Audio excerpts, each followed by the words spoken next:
You love them with all your might, but you cannot raise kids if you don't have disciplined confidence. If you don't have the ability to mean what you say and say what you mean. Gentle parenting is a way to be a nasty parent. What do you mean? Kids from big families, by and large, grow up to be better adjusted, more giving, less selfish. The madder you get, the more you lose credibility. Because the child looks at you and thinks, hey, you're a lunatic. You can discipline mean, but discipline itself is not mean.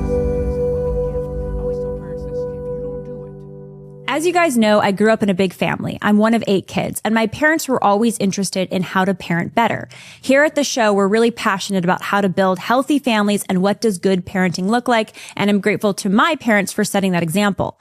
I'm really excited about today's guest because he's been giving parenting advice for over 4 decades, and he specializes in big families. Welcome back to the Lila Rose Show. Today I'm sitting down with psychologist and author Dr. Ray Guarendi, father of 10 children, all adopted, and we discuss principles and philosophies of parenting, as well as the beauty and struggles of large families and what he calls the blackout technique in parenting. He's also hilarious. We discuss how much consistency is actually needed in parenting. Hint, it's actually less than you may think, and how to be both gentle and confident as parents. This episode isn't just for parents, it's for aspiring parents or for people who want to help other parents in your life do their job better. At the Lila Rose Show, our community is keenly aware of the importance of strong families. No strong nation is possible without strong families. And if you want to join us in this battle, the quickest and easiest way to do that is to ensure that you've already hit that little subscribe button. Please double check. Also, leave this video a like and a comment and join us over at patreon.com/Lila Rose Show, where we have behind the scenes conversations, ad-free episodes, and more. Dr. Ray also answers some of the questions from this community for a special bonus segment over at patreon.com/Lila Rose Show. Also, you guys might be noticing it. Some of you have mentioned it in the comments. This is one of our new sweaters, our merch. We've got Onward and Upward. We've got Seek Heaven First and so many other beautiful designs. You can go check that out at shop.lilaroseshow.com. Dr. Ray Guarendi, welcome to the show. Thanks, Lila. I'm so happy you're here. You are? Yes. Oh, that's nice. An Italian? 100%. 100%. All 4 grandparents through Ellis Island. Wow. My name was not Guarendi. It was Guarendi, but my 17-year-old grandfather, who couldn't speak English, mispronounced it to... No. That's how they did it. That's they just good. wrote, That's the immigration so officer just sad. wrote it down. That was it. So I got a new We name. lost the original. So Just wait, like how was the original Guarendi spelled? I think it was Quarante. With a Q? I think so. Wow. Yeah. Okay, so you're first generation. That's Second. You're second. But we had to your go, grandparents. we had Their to go to grandparents. Mamo's house Wow. every day till I was 23. That's the way it was. And I couldn't move more than maybe 3 blocks away from my mom because that's a law in Italian. You can't move far away from your mom. That is a law. Yeah. One of my brothers, the youngest brother, of course, is the youngest son. He's like, 20 minutes is the max. He was in Boston. My parents are in Northern California, and he moved back. My parish was St. Anthony's in Canton. And do you know who went to that parish? A woman named Rita Rizzo. The saint to be? Mother Angelica. Wow. Yep. My dad was a freshman when she was a senior at McKinley High School. So did they meet her? I don't know if they did. He may have not known that was going to be Mother Angelica, but I knew of her when I was 14 years old because there's a woman in Canton that's right now, her cause is being offered. Her name is Rhoda Wise. Yes, I've heard of her. And I was taken there when I was a freshman at that house. And my mom told me about this little nun that had a miracle cure at Rhoda Wise's house and became a nun in Canton, Ohio for the longest time before then she moved down to EWTN. So when did you decide that you wanted to first introduce yourself? Give us your background. Mm-hmm. And you have a fascinating personal story. What I love about you is you're hilarious. So we're going to tell jokes. You promised me we'd do some knock jokes. So we'll do that. Your body of work is amazing. 20 books on parenting, marriage, all the things, relating well with other people. You have a beautiful show that's helped decades of people. One of the gals here in the office today saying her mother helped raise her off of your stuff. Yeah, but if she goes bad, she's not going to sue me, is she? She's going pretty well so far, okay. Right? I mean, she's pretty Kayla's amazing doing people. Okay? She's doing great. Pretty amazing people around here. But then you're also got this, your personal life is just really special, how you've raised your own family. So give us the background on Dr. Ray Guarendi. I'm a shrink, psychologist, clinical psychologist. Started out in engineering. I always wanted to live in a caboose, but I got blown out. I got blown out of engineering when I was a freshman because I got an awful score on my physics test. So I called home. I said, "Hey, Mom, transferring to psychology." And I thought, well, what do I do now? So I just kept going, got a PhD in psychology. For 20 years, I did practice. School districts, Head Start programs, all those places. I have a private practice now, and then ultimately drifted towards media because I was an entertainer in nightclubs and restaurants before all this. Singing, playing the organ, and entertaining. And that's kind of how I got into all this. I used to do all the secular shows, Oprah, Jenny Jones, CBS This Morning. I did all those. And Singing? No, as a shrink. As a shrink. I was going to say, I don't remember that. No, as a shrink. So you were singing in the nightclubs, but then you were doing the shrink work, including on Oprah, and then... I was on Oprah multiple times before she went to Phil. Phil was kind of her therapist. And so she kind of moved him into the show, and he was there about every week until he went out on his own. But what a mistake. Prior to that, I used to go there a lot. What a mistake. Yeah, but I got to be with you now, and that's better. All right, I'll take it. I have a soft spot in my heart for Dr. Phil, but there's no one like Dr. Ray. So we've got the real. You got to get here. out more, woman. I feel like I'm out a lot, out too much in one sense. So tell me about your family. We're going to talk about your work, and you're going to give the best advice that people listening may have ever heard. We're going to get to that, but it's coming from your faith in your family. Tell me about your family. Came home from Cleveland Clinic one day, told my wife, they said if we conceive children, it'll be a miracle and go on the talk shows. So we said, what do we do now? Can we adopt? Yeah, but the wait could be 5, 6, 7 years. My wife always wanted to have 5 or 6 kids. I guess we'll try to adopt. Well, back then, Lila, if you didn't care about the race, you could adopt very quickly. I asked an adoption worker one time, I said, how long would I have to wait if I wanted to adopt a little black baby boy? She said, what are you doing tomorrow? So I have 3 white, 2 Hispanic, 2 biracial, 3 black. Now the picture, when my wife used to take them through the store, because at one point they were all under 12. You have 10 total. 10 total. Wow. All adopted. All adopted. All different ethnicities. All different. Well, boys and girls. I suspect my wife on the black kids, but I can't catch her. So given that, she'd take them through the store, and people would look at her, and they'd see these kids of multicolors, and I could hear them thinking, I wonder if that guy knows those aren't all his. And then some of them would come up and say, is this some kind of club or something? Daycare. Yeah, that's what it is. It's a preschool daycare. So yeah, the kids, they're all grown now. And I got to tell you, if you let me brag. Please brag. The parole, it's braggable, the parole 100%. officer says some of the nicest kids he has. So when you hear that, you feel warm inside, Any grandkids? 10. 10 grandkids already. And they're all grown and launched, all your kids. Well, I'm not sure I'd use the word launch. I mean, they know where we live. Okay. So my wife and I are getting into a parent protection program where they're going to alter our identities and relocate us in Montana. So some of them are around the country. Some of them are close to home. Be careful, Dr. Ray. People listening are going to be like, what is real? What is this right now? But that is hilarious. But so 10 adopted children, all different backgrounds. And were they all babies when you adopted these beautiful kids? Okay. We got 4 older, and we can talk about that because they had some pretty rough upbringings. I bet. Very, very dangerous womb. I had 3 of the children where birth mom was considering abortion. And they didn't. And we let the kids know real clear how much their birth mom loved them, to basically go against her whole world to give birth to this child that was at risk. I have a son who initial testing in the womb said that he had corpus callosum agenesis. Now that's a serious neurological birth defect. Worst case scenario, that's institution for life. Birth mom was 35. I got to believe everybody told her, you can't give birth to this kid. She did. And that young man just mustered out of Fort Hood as Sergeant G after 10 and a half years. It was a shadow on the ultrasound. The test was wrong. Wow. That's amazing. So I've got to ask you, and we're going to get into disciplined parenting relationships, but I think the act of love of adopting these beautiful children. I needed the tax deductions. All right. But beyond the tax deductions, the act of love and your wife's love to adopt all these kids, I want to talk about the risk.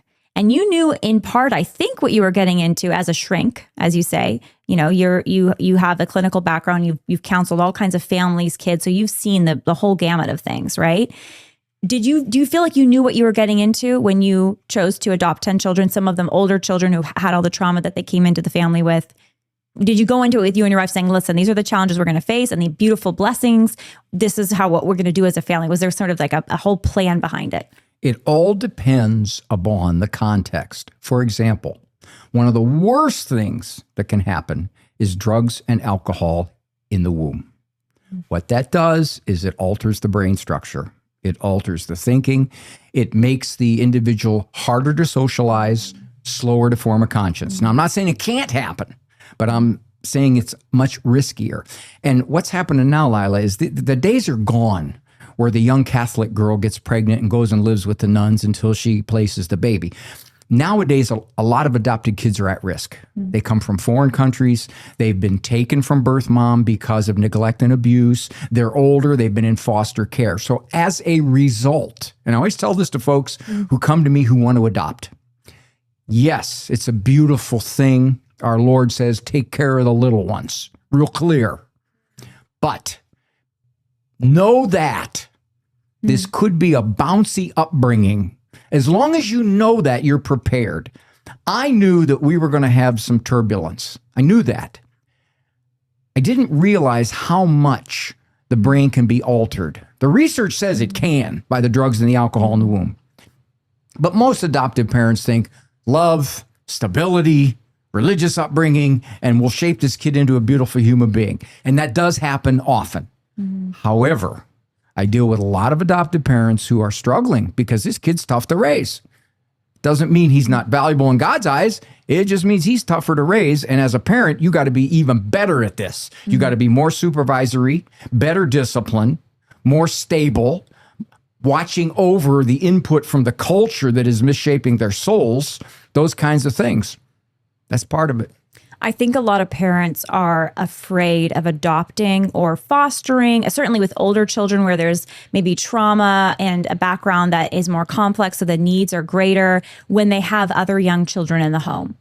One of the rules we had, we didn't adopt anybody older than our younger kids. Now, at one point, we adopted 2 4-year-olds and we had a 3 and a 1-year-old in the house. At that point, the 4-year-olds, we knew somewhat the history, so we felt really secure about their worldliness.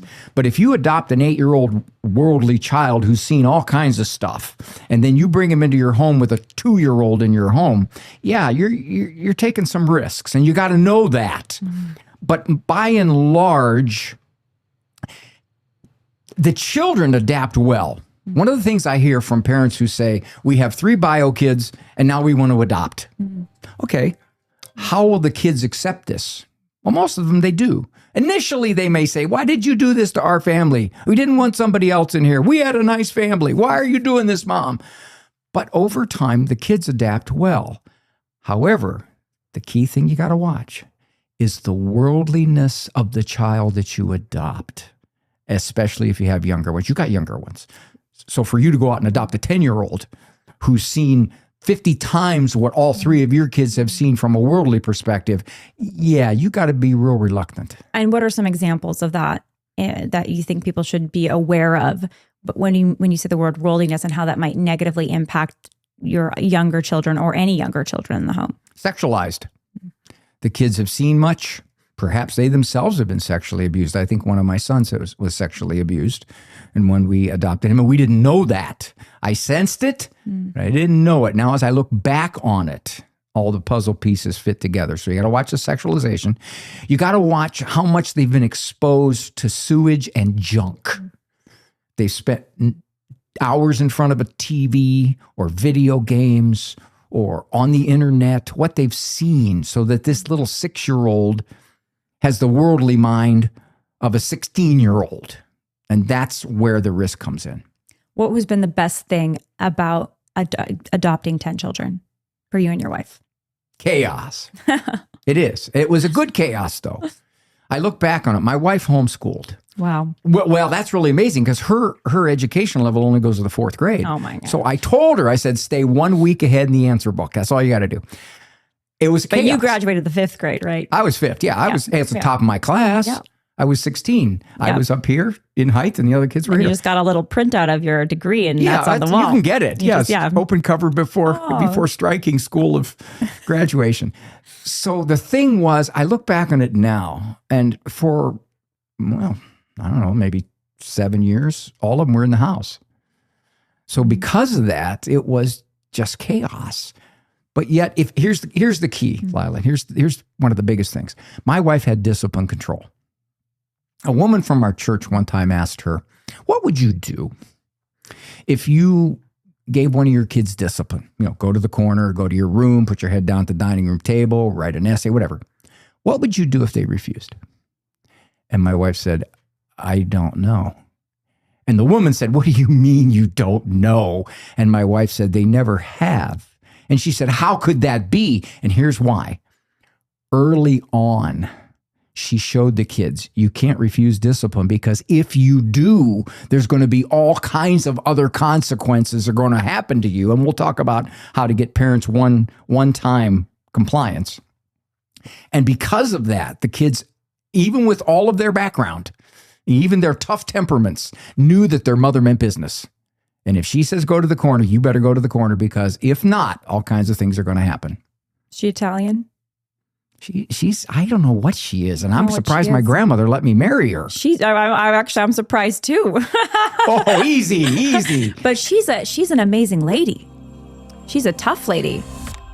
As we enter into one of the most beautiful and holy times of the year, Advent, Hallow's Pray 25 Challenge, Be Still, is an invitation to set aside the endless to-do lists and to build a daily habit of quiet prayer. You'll be guided through the story of the Nativity, and for families, Hallow is offering a kids' Advent prayer challenge as well. Of course, Hallow also has thousands of other prayers, meditations, and beautiful Christmas music. So if your heart is longing for a more prayerful, Christ-centered Advent, I encourage you to join millions around the world in Hallow's Pray 25 Challenge, Be Still. You can download the Hallow app today and get 3 months free at hallow.com/Lila. Take this Advent to slow down, listen, and to rediscover the peace that comes only from Jesus. That's hallow.com/Lila for 3 months free. You know how much I love and support EveryLife.com, America's only pro-life diaper company, and also its fastest growing diaper company. Well, now the great team over at EveryLife has officially launched something new. They've created EveryLife Women, a clean, premium feminine care line designed to honor women the way God intended. I've tried these products and they're great. Their pads and tampons are thoughtfully designed with 100% certified organic cotton. EveryLife Women brings uncompromising integrity together with comfort and care that you can count on. No harsh ingredients, no toxins, just products that reflect dignity and the truth of who we are as women. You can try EveryLife's new feminine care brand, EveryLife Women, with my code Lila for 10% off your order. Visit everylife.com/Lila to shop now and use the code Lila at checkout. Okay, we've got to hear the secrets. And I know these are your secrets. You've written 20 books and some of them are about these secrets. You love them with all your might. But, and this is so key, you cannot raise 10 kids if you don't have disciplined confidence. If you don't have the ability to mean what you say and say what you mean, if you don't have that, Lila, I can't tell you how many parents come up to me and say, I wanted to have 4 or 5 children, but I stopped at 2 because I can't handle the 2 I have. And that's tragic. That is sad, but it's so common nowadays. It is so common. I hear it everywhere. I hear it when I'm out with my kids, and I only have 3. We hope to have more. But when we're out and people say, oh, you've got your hands full. Oh, it's so great. And you're done, right? You're done. You're done. You're done. I'm like, where, how do we get here? We live in a culture that says you can have physical relations with anybody, anytime, any way, anyhow you want. The only people we will attack is you, a mom who has more than 1.86 children. Then we will comment on your motherhood. You know what you say? If they say to you, are these all your children?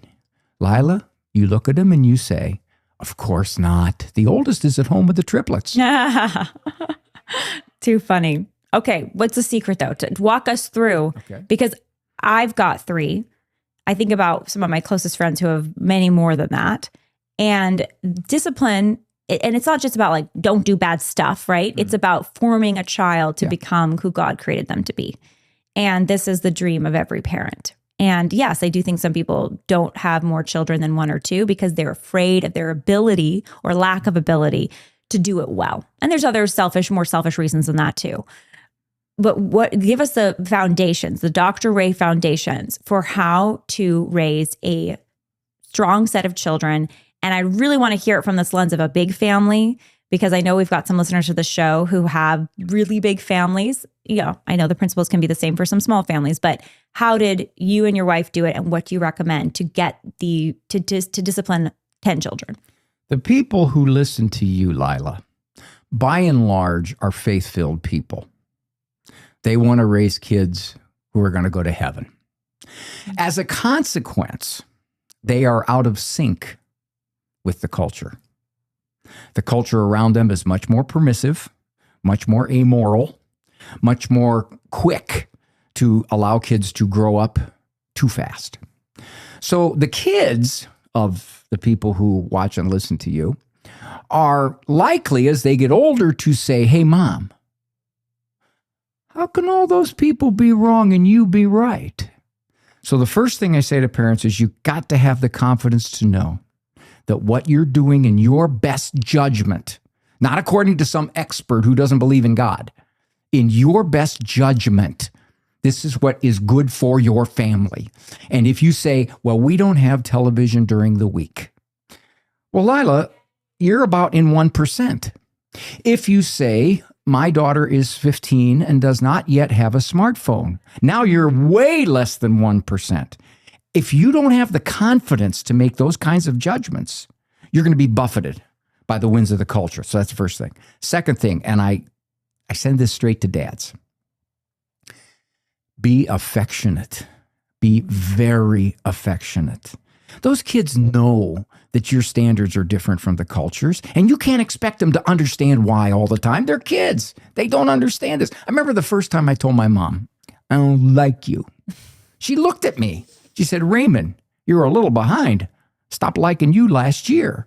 That was before you could psychologically smack parents around. So you can't be afraid of being misunderstood by your kids. You cannot.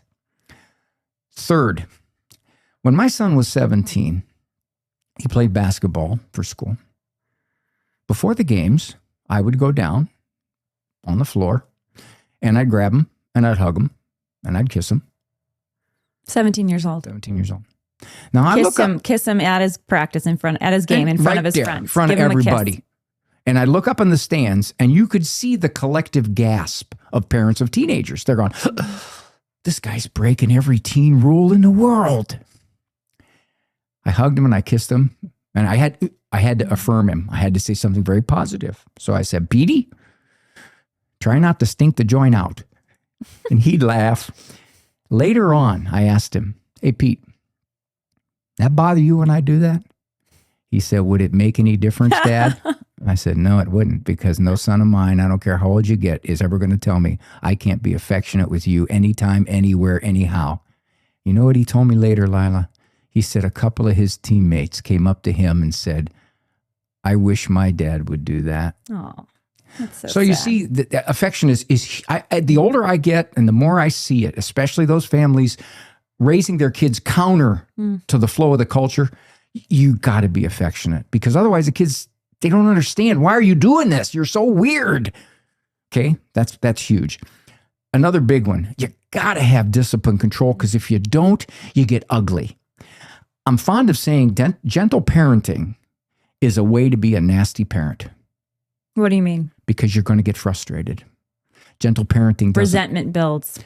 Gentle parenting doesn't work because it assumes something that's flawed. How do you define, really quick, because this is a hot debate. Yes, it is. Yes, it is. How do you define gentle parenting? Gentle parenting is reasoning, understanding, being very slow to discipline, but in fact giving choices.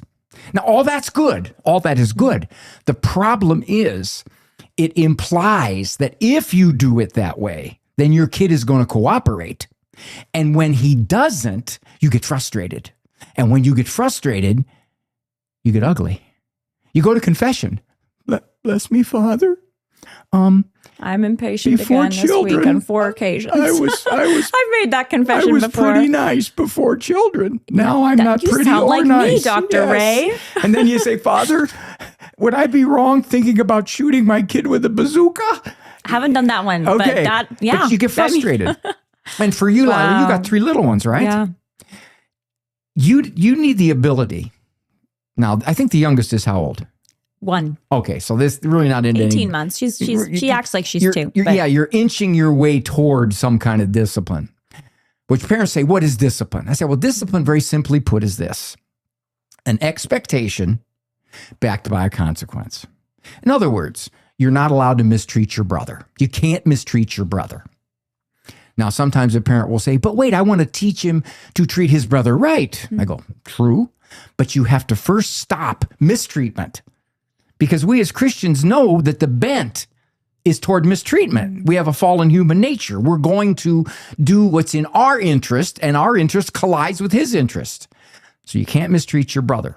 It is true the original thing. Just quick bar on this, and I'm curious your thoughts, because I see with this kind of the fallen nature,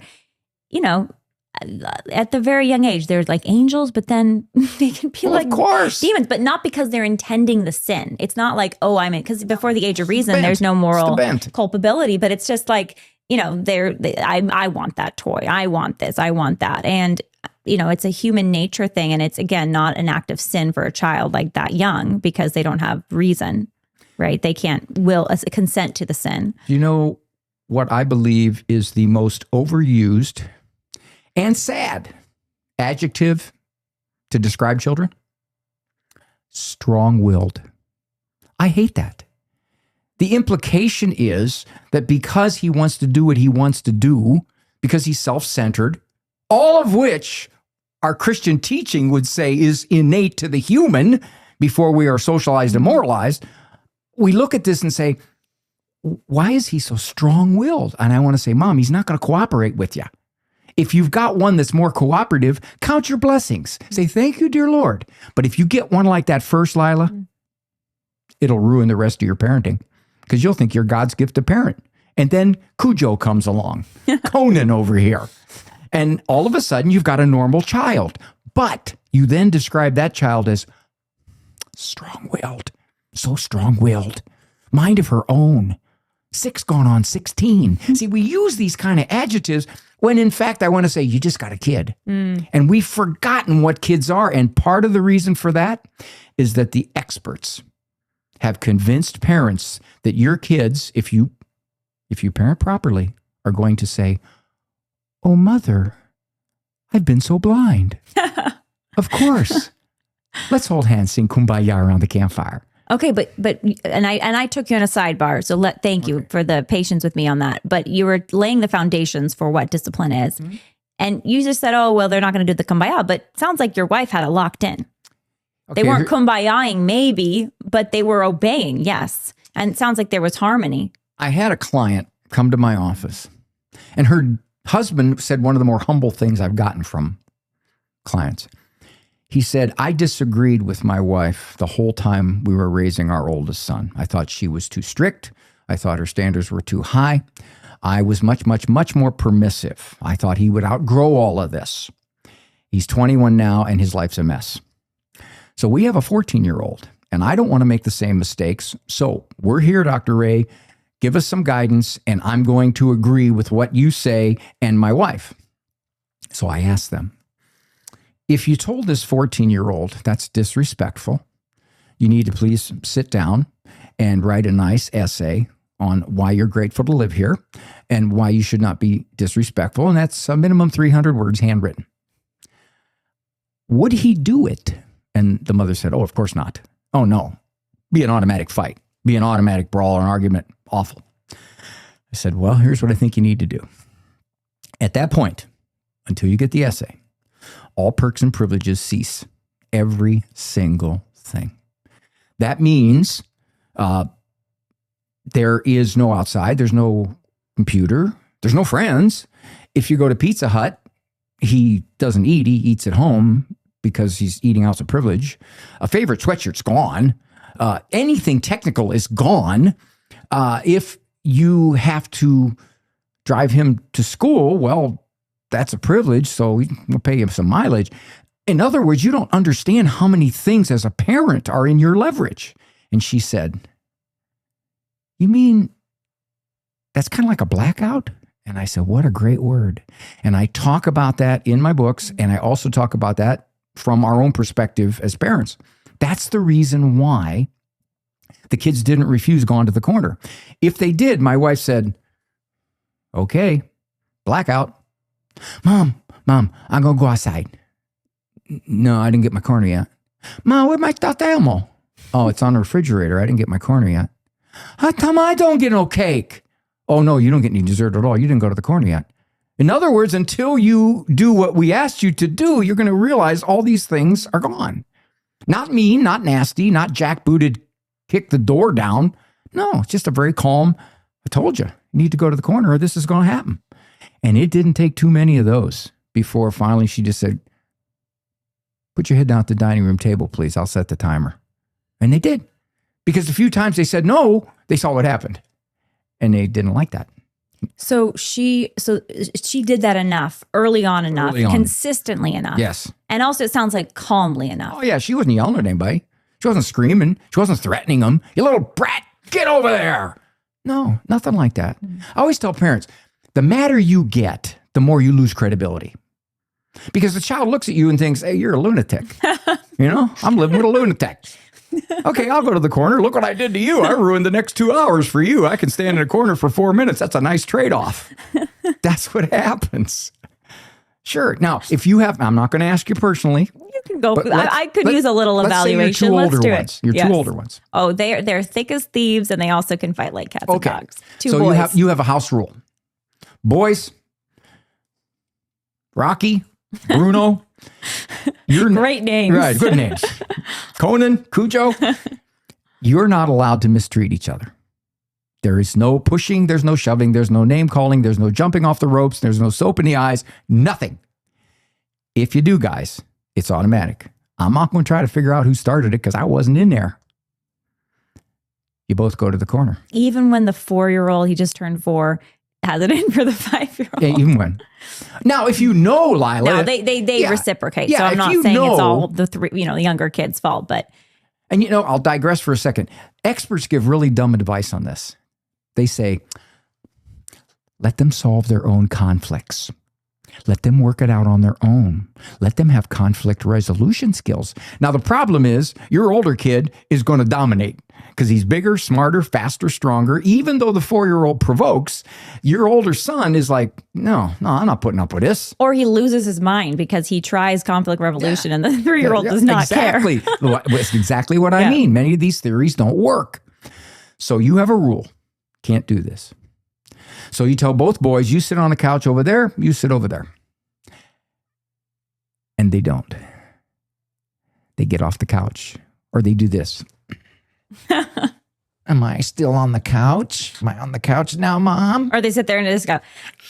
Yes, or they scream. That's right.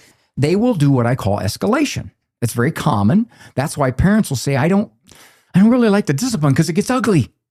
And so what happens is it builds in inconsistency.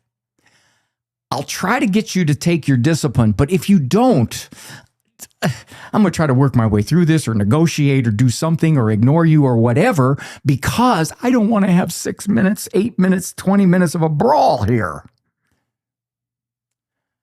Okay, boys. You don't have to sit on the couch.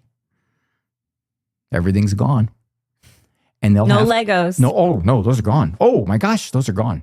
Favorite shirt is gone. Favorite cup is gone. Favorite hat is gone. Outside is gone. Toys are gone. How do you pick that consistently, though?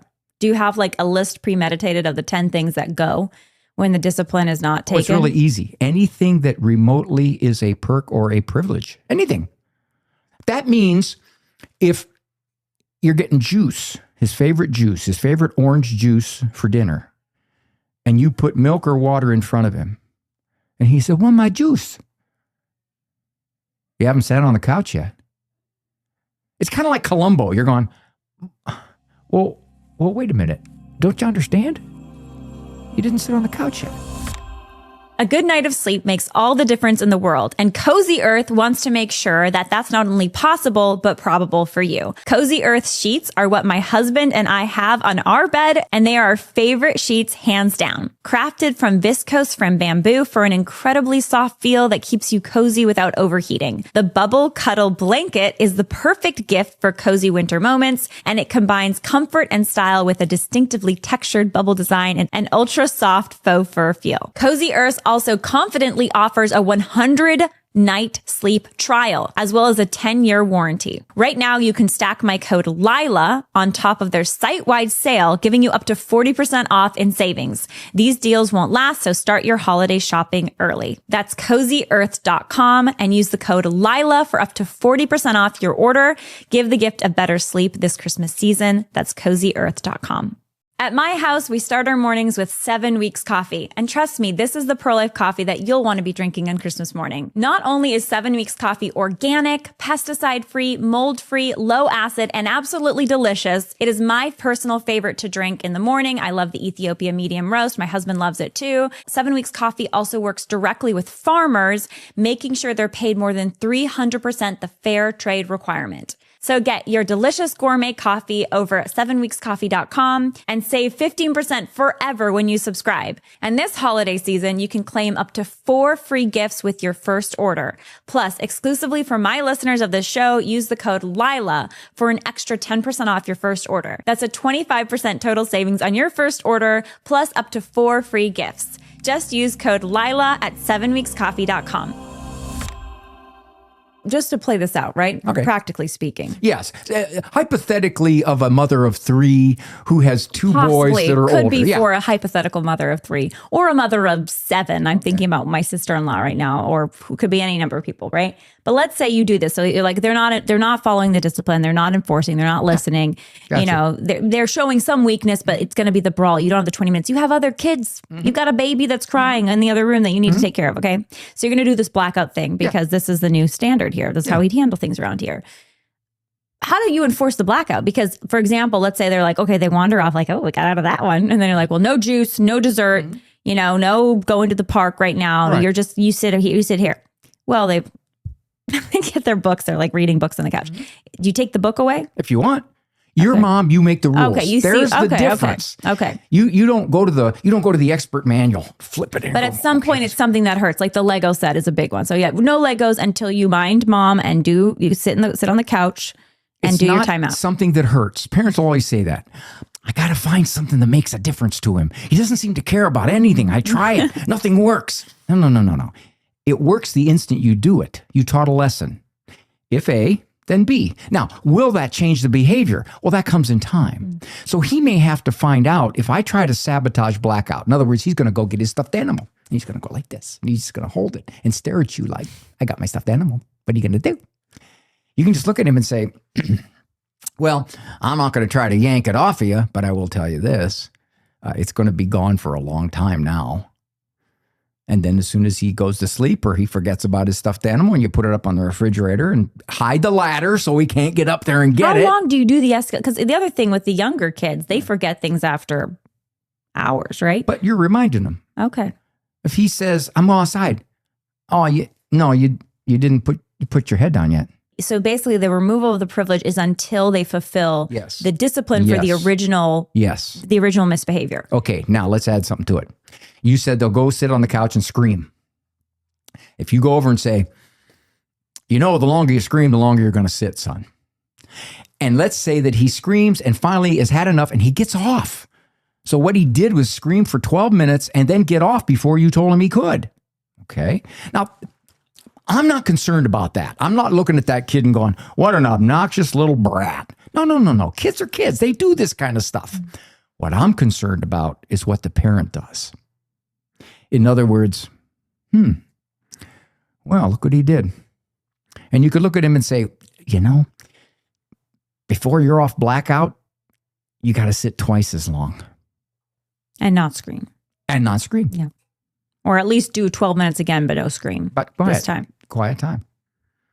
Yeah. Now, you got to hold the line though. Well, see, here's like the you thing. can't ever give it, because here's the question. I can imagine myself, trying to employ this approach, and we've done some similar things, and then getting distracted or busy with my other kids or other responsibilities, and then not remembering, oh, we got to stick to this thing from a transgression that was, at this point, 1964. Hours ago, which is 1964 to the child. You don't have to be 100% consistent. Wow, Not at all. The You're child human. expert. Okay, Lila, you're now human. we're getting to the encouraging Yes, advice. Okay. absolutely. The average parent is anywhere between 10 and 20% consistent. And that's usually good enough.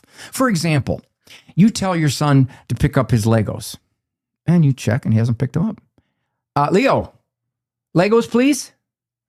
Okay, so he putzes around, he throws a few in there and then he wanders off. Leo, how many times am I going to tell you? Now, you've already told him 3 times, so you're down to 25% consistency already. Yeah, and at this point, there's escalation because there's like raised Yes. You don't pitch say of the voice, which is not a good thing. You don't say, Leo, if I tell you 12 more times, I'm afraid I'm going to raise my voice. I'm feeling anger pangs, Leo. No, you want to kill him. Okay. And you feel so terrible. I'm supposed to be a loving mom. I feel so awful. That's what'll happen if you allow that to go on. These are ideals, Lila. This isn't something that any parent can reach. So in that case, you would just say, listen, you didn't pick up your Legos. I am picking them up, and they're going and they're gone. Legos are just gone. bye-bye. Okay. Very, very quietly, very calmly. That's it. Let me share with you something that happened in our home once, and this will give you some idea of my wife's strength of will. Now, obviously, children vary in strength of will. I wouldn't consider any of my children strong-willed. Now, I know that's the look I get because you're thinking, oh, come on, wait a minute. 10 of them under certain circumstances. And here's why. The strongest willed of my 10 kids is not stronger willed than his mother. I'll show you. That's a good one. That's the goal, huh? One time they were fighting over cereal.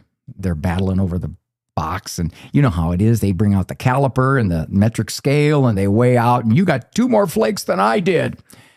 And box went all over the floor, just every which way. So my wife had him clean it up. Next time she went to the grocery store, she only put cornflakes in the cart for 1 month. Instead of nothing else. The nice stuff or whatever they were having. I begged her. I said, honey, please, I'll give you $50 for 1 box of Golden Grahams. 1 box. That's what you ate. Fruity Pebbles. Come on. That stuff is bad for you, Doctor. Right? I know, because I'm only 16 years old too, and look what they've done. But given that, she made a point. She said, you see what she did when they just fought like that over the cereal? 1 month in the cart, nothing but cornflakes. And they took it, and so you're saying that approach, it sounds like it worked really well for you both. Well, they realize you do that at the kitchen table again, she's going to do it again. That's the key. She's going to do it again. Mm-hmm. You go to confession, and I got to believe you say, bless me, Father. Here's the list. It's the same stuff I've been telling you for years. So we do that, but we get frustrated at the kids when they don't learn as quick as we think they should. I have sent him to the corner 27 times this month, and he's still doing it. I go, what do you expect? You're teaching him. Eventually, he's going to get tired of the corner. Eventually, he's going to say, you know what? The first 16 times I went here, it wasn't so bad. It's starting to be a drag now, What would be the gut test or something for knowing where you're at in your parenting then? Because I think people listening to you are thinking maybe, okay, well, the wife at the beginning, they were all really well behaved, but then he's being realistic. Like they're going to still make mistakes. Sure. They're human beings, right? They're not they're not machines. And so you can't just train the robot. They're human beings with free will. My wife always said, we're raising people. Yes. How would you assess a child or a group of children, a family, for, they're on the right track in terms of discipline and behavior. This stuff is normal. And then how would you be able to assess and be like, no, you've got to really work on your consistency, Mom. You got to really work on holding the line, Mom. You draw a parallel to adult diagnoses. Typically, one of the conditions of getting a diagnosis is how much it interferes with your life. So if you as a parent are saying, I am not enjoying this at all.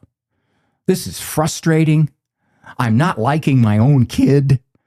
this is just every day is a potential battle, a struggle, then you reassess. You say, what is going on here? Now, here's the catch, Lila. And again, I put this back at the foot of experts. We tend to look at the child. Something's wrong with that kid. Why is he like that? He doesn't listen. He's not cooperative. He's stubborn.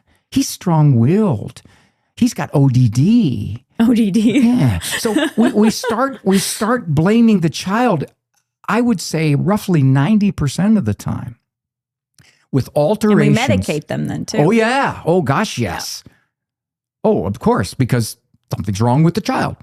90% of the time, you can improve the dynamics of the parent, whether it's more affection, whether it's better discipline, whether it's learning to act before you get mad. All of these things will affect the child. I get parents coming into my office and they will say, this kid's tough. This kid is just tough. And I'll ask, what does the school say? I don't understand that.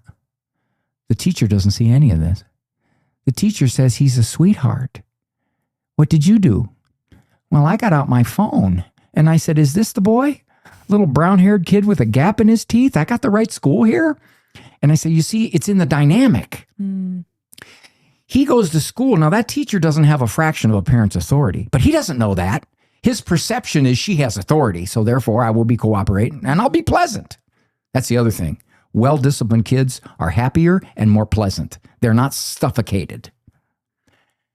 So the parent alters things and the child gets better. One of the more common things I hear from clients after a couple of sessions, they'll say, it's like I'm living with a different child.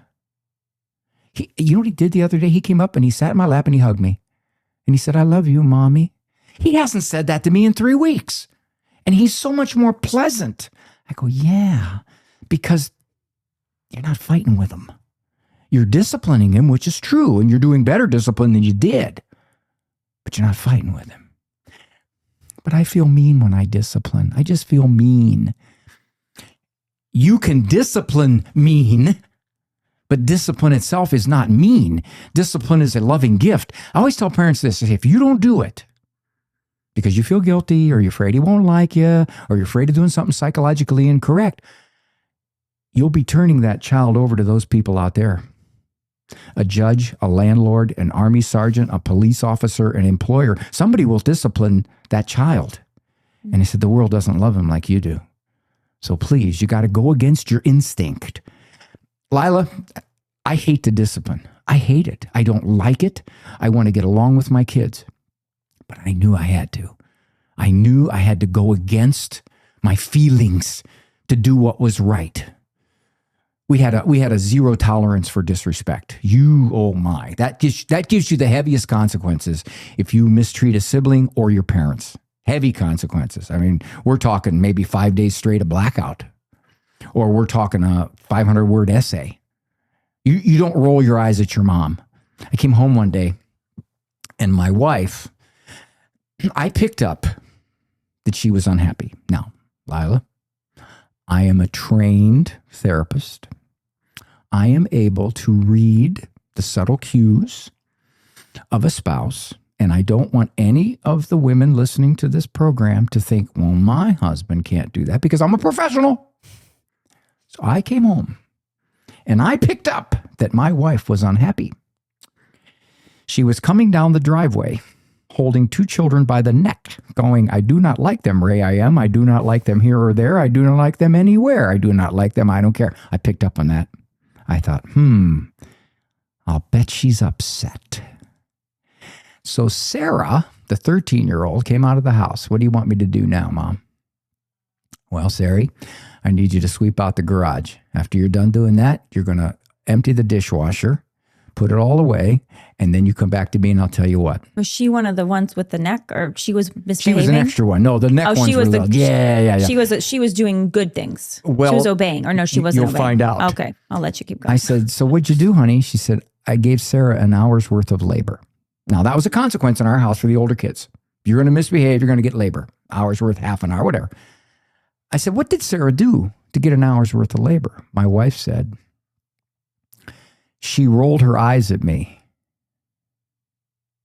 Now, many parents accept rolling of the eyes because the experts tell them children are expressing themselves. They're not throwing a brick. They're not cussing at you. They're just rolling their eyes. Lila, you're delightful. But if you ask me a question that I don't like and I do this, you'll never ask me back. I mean, ever. Because you'll think, what a jerk. That's what rolling eyes is. Depends how good the other advice is. Well, yeah, you might use it, but you won't ask me back. Might cut out the roll eye part. Rolling eyes is disdainful. It is. It's very contemptuous. So she got an hour's worth of labor for rolling her eyes. Is that because it's so bad? No. It's because your mother's so valuable. You don't do that to your mom.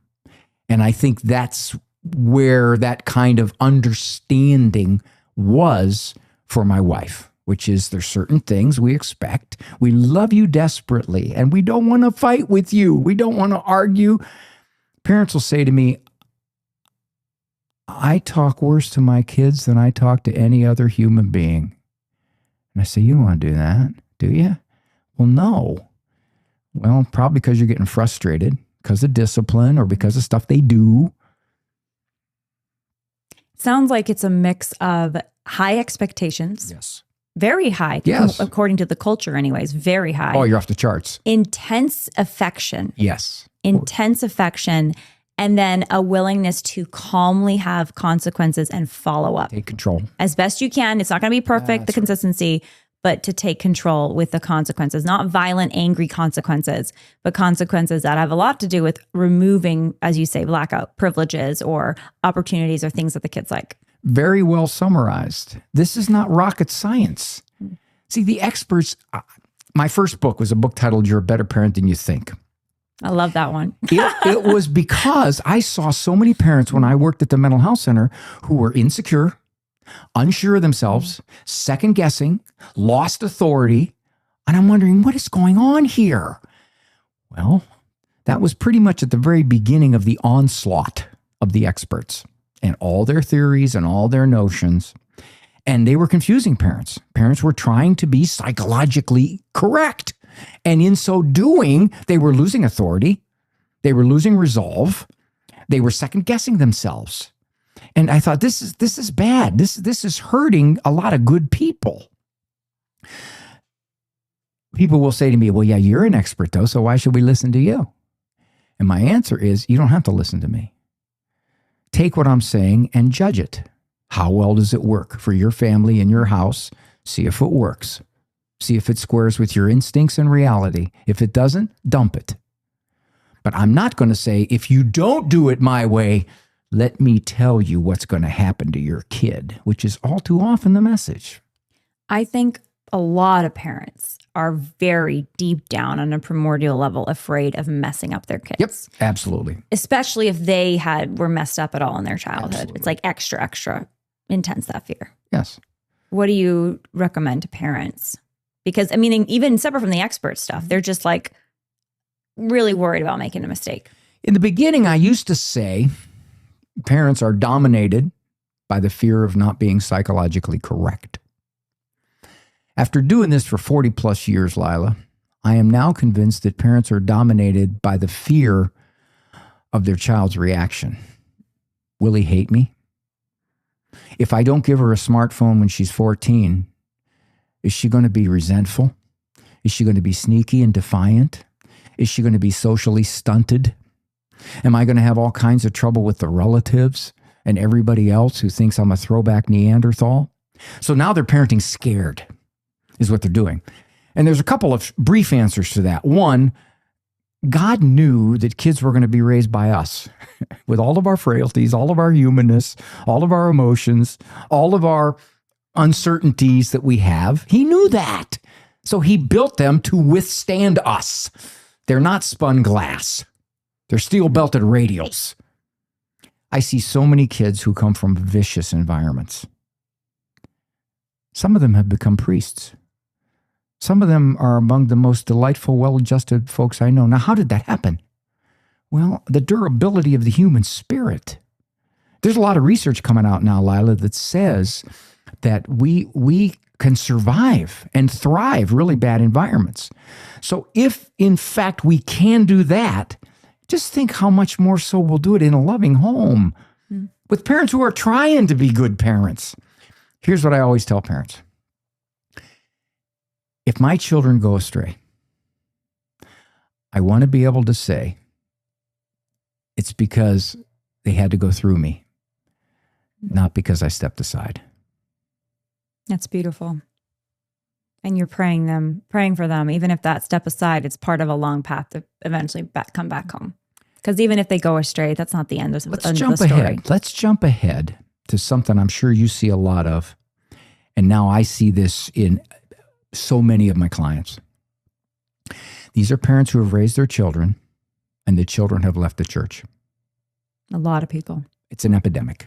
It's really heartbreaking for so many families. Unprecedented in human history. So what I have had now starting to do at the end of a lot of my talks is I offer this. I say, I'm going to take your guilt away. I want to prove to you logically that your days of beating yourself up over this, that your children have left the faith they were raised with, that you tried your best to impart the faith to them, and now they're either drifting, rejecting, maybe they've cut off ties with you because they don't like your religious beliefs or your political affiliation. Will you help me with this, Lila? I'm going to ask you a set of questions. Would you answer them? Let's do it. Is there a God? Yes. Is Christ God? Yes. Was he sinless? Yes. Could he perform miracles? Yes. Did he have a perfect understanding of human nature? Yes. Could he get most people to follow him? And I always tell these parents, so maybe most, but not all. I don't think most. I don't think they killed him. Oh, I see. I see what you're saying. Yeah, you're right. So I want to say to these parents, you think you're better at this than the God man? Can you do a miracle? Can you even do a crummy card trick? That's a good one. Our Lord himself couldn't get most people to follow him. We think there's some kind of spiritual formula that we must have missed it. You know, I wanted to pray the rosary in Aramaic, kneeling on broken glass while I levitated. You know, my husband let him sit on the couch. Spiritual sloppiness. And we think we just failed. My 10 children are grown. I got some probably going to serve a church. I got some probably going to serve time. You know, they're all so different in the way they absorb the faith. How would you encourage parents to be self-aware where they both accept their limitations and imperfections and the reality that their child has free will, and we live in the world that we live in, but then they are also, there's a balance of them acknowledging, oh, I've really got to work on my patience. I got to not lose it. Or, oh, I'm at 25% consistency. I got to bump up to 50 at minimum here. Or, oh, I'm spending too much time, or our family is spending too much time on sports or work or whatever other thing that's now distracting from consistent family time or time with the children. How do you give us some tools for how parents can run this analysis? And you said something earlier, so I'm kind of asking it kind of double, I guess, because you said, well, if something looks like it's broken, then you really start evaluating then. Let's take a couple of those that you said. Let's take patience. When parents say, I need to develop more patience, I'm not patient, I can't believe this. There are several key things that parents are doing to themselves that make them feel like they're not patient. Okay. First is they forget that they're raising a child. A self-centered, the universe revolves around me, impulsive human being who has to grow out of that over years and years and years. And I dare say I haven't outgrown it, and neither have you. So you remember that you're raising a person, a soul who's capable of pretty much anything. And as a parent, you're going to have to try to anticipate or deal with. That's first thing. You realize what you're dealing with. Parents get frustrated when their kid acts like a kid and they have to discipline him. Why are you getting so frustrated? You know he's going to do stuff like that, so deal with it. But I've been dealing with it. It's okay. God's been dealing with you for how many years now? So true. Okay, so that's first thing. Second thing, they wait too long. Your two boys are bickering. Now you've warned them, boys, settle please. They settle for 12 seconds. No fighting. Yeah, they settle for 12 seconds. They start up again. Did you hear me? Did you hear me? Or the totally meaningless, our family doesn't fight. Oh yeah. You better In this tell your family, we tell don't your treat each boys other that. like, Tell them to get oh. off the boxing gloves. Third time, you go, I'm coming in there. Now, by the fourth time, you're feeling pretty frustrated and pretty impatient. Why? You went on too long. Mm. At the first sign of mistreating each other, if you act before you're frustrated. If you just let this continue to badger until you finally go, I can't take this anymore, then you go, why do I get so impatient? Well, I would too if I let it go on that long. That's another factor. 3, you take it personal. I am trying to raise these children and I love them and I do all kinds of things for them. And this is how they act. This is what they do. Do they want to just make my life miserable or what? No, they don't want to make your life miserable. They want to do what they want to do. You just happen to be in the way. That's all. So you don't take it personal. If you're going to screw up, it's you screwed up. I'm here to try to deal with it. So those are some of the elements of losing patience. Okay, that's a factor. It's a big factor. Another factor in terms of standards. This is what the experts have done to parents, and this makes them insecure. Lila, if you put your standards too high, your children are going to rebel. They're going to just spit out those standards. If you make them go to church, by the time they're 19, they're going to puke up religion. They're just going to decide, you forced me to go to church, and now I don't have to because I'm an adult. So the first thing is that's nonsense. You put your standards where they belong, knowing you're not going to reach them, but that's by definition what a standard is. If I don't want you mistreating your sister ever, that's a standard. That's a perfect standard. Now, I know you're not going to reach it, but that's the standard. I'm not going to go, well, that is kind of high, isn't it? All right, I'll tell you what. You're allowed to push her down twice a week, and you can scream at her once, and no kicking. Okay, below the knee. Below the knee. You can kick below the knee. I don't want to have too high a standard. But what is this? If you're not allowed to be disrespectful to mom, well, oh boy, that seems kind of high, doesn't it? All right, I'll tell you what. You're allowed 3, yeah, right, mom, or whatever, or get a clue, mom. You can have 3 of those a week, okay? But that makes no sense. A standard by its definition is something you reach for. Either that or our Lord didn't know what he was talking about when he said, you must be perfect, even as your heavenly Father is perfect. And I wanted to go, Jesus, have you been listening to the experts? That's a standard. Now we Christians are going to rebel. Oh, and we do. Of course we do. But it's not because of the standard. It's because we want to do what we want to do. Wow. Yeah, it's so true. Do you think it's important to communicate the standard? Like what would be your recommendation for the communication of the standard to the kids? Most of the stuff that kids do that's normal misbehavior, and most of the stuff that frustrates a parent is repetitive stuff. Bedtime, bad times, meal ordeals, chore shirking, sibling quibbling, homework hassles, curfew, it's repetitive stuff. So they know the standard. I mean, you've already talked to them about it. You've already disciplined it 6 times. It's not rocket science. They know the standard. Yeah. When you don't fight, don't beat your brother. Yeah, when you fight with your brother, you don't have to keep telling him, now, do you know the rule? You're not allowed to fight. Well, I think that's the experts. It's like every single time you got to be like, that's nonsense. We don't hit. We want to take good care of our little sister because she's your when you say we don't hit, I could just picture the average kid going, maybe you don't. I do. Okay, it's just like, what are you're talking with? I mean, you can still say don't hit. It's not good to hit. But your point is you don't make it a whole coaching session you don't make with the child to re-explain it, is what you're saying. Lila, you don't have to keep reminding him. You've told him 212 times. They're smart. Don't you hit. think they understand the idea, even if they're not living it out in their behavior yet. Do you have a dog? No, we don't have a dog. Should I get one? A big one. Big Rottweiler. We kind of want, I don't know. Those are, oh, they're sweethearts around of kids, dogs. no way. They are. I don't trust have 2 them. Rotts. They're wonderful. Around they kids? They love my grandkids. Are you a pit bull guy too? No. All right. That's okay. You're sane. Here's what I say about a dog. I'll say to the parent, do you have a dog? Yes. Did you wait until your dog understood not to pee in your house? Or did you train him not to pee in your house? I trained him. Is your 3-year-old smarter than your dog? Yes. I said, well, not unless it's Lassie. Then he's not.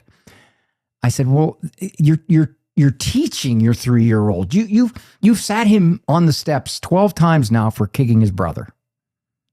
He knows you don't kick his brother. You don't have to keep telling him every time. Do we kick people in this house? Is that your brother? That is not a soccer ball. That is your brother. I mean, we do these kinds of things. It's exhausting. It really is exhausting, especially if you have 7 kids. It's exhausting. Instead of just be like, if you kick your brother, blackout. Sit down. You did it. Okay. Sit down. No more Legos. Right. There you go. No emotion, no excitement. I don't want to fight over this. I just want to get past it. Yeah. So that's. Can they earn the Legos back? Well, sure, of course you can. So you can get out of blackout by doing positive chores. You can build any system of economics you want. Rules. Okay. You. If he says to you, okay, mommy, I sat on the steps, not going to have my Legos. You know what, son? I was going to give you your Legos, but you screamed for a long time. So no, I maybe tomorrow, maybe the next day, I don't know, but don't scream when you're on the steps like that. You're 19 years old. Okay. So yeah, that's the thing I want to get to parents. Most of the people who listen to you, who even listen to me, they're loving people. Yeah. And we want to have a perfect rubric and make sure we do it right. Well, you want to be Hallmark family card. You're forgetting. You're not dealing with something easy like a rabid timber wolf. You're dealing with a child who is unpredictable and could do all kinds of stuff. And it doesn't mean that age 22, they're going to be sitting in Springer talking about you and the time you left him on the pot for 4 minutes too long. Okay, well, I got to ask, when they're a good negotiator, this is where I see this going sideways. Okay, I've got one child. He is a phenomenal negotiator. His anchoring, he anchors way beyond what you could ever dream of. And then he's willing to walk away at any point. I mean, this guy, he will not budge, right? But he's all kind of winsome about it too, right? He's very excellent at it. I'm imagining with what you're describing with the blackout. Okay, well, if you do the Legos, I'm going to take away the Legos. Okay, well, can I get them back? Okay. Well, mommy, I'll go sit right now and then I'll tell my brother I'm really, really sorry. And then I'll make you a Lego and I'll build something that you really like, Mom. Yes, okay. Of course.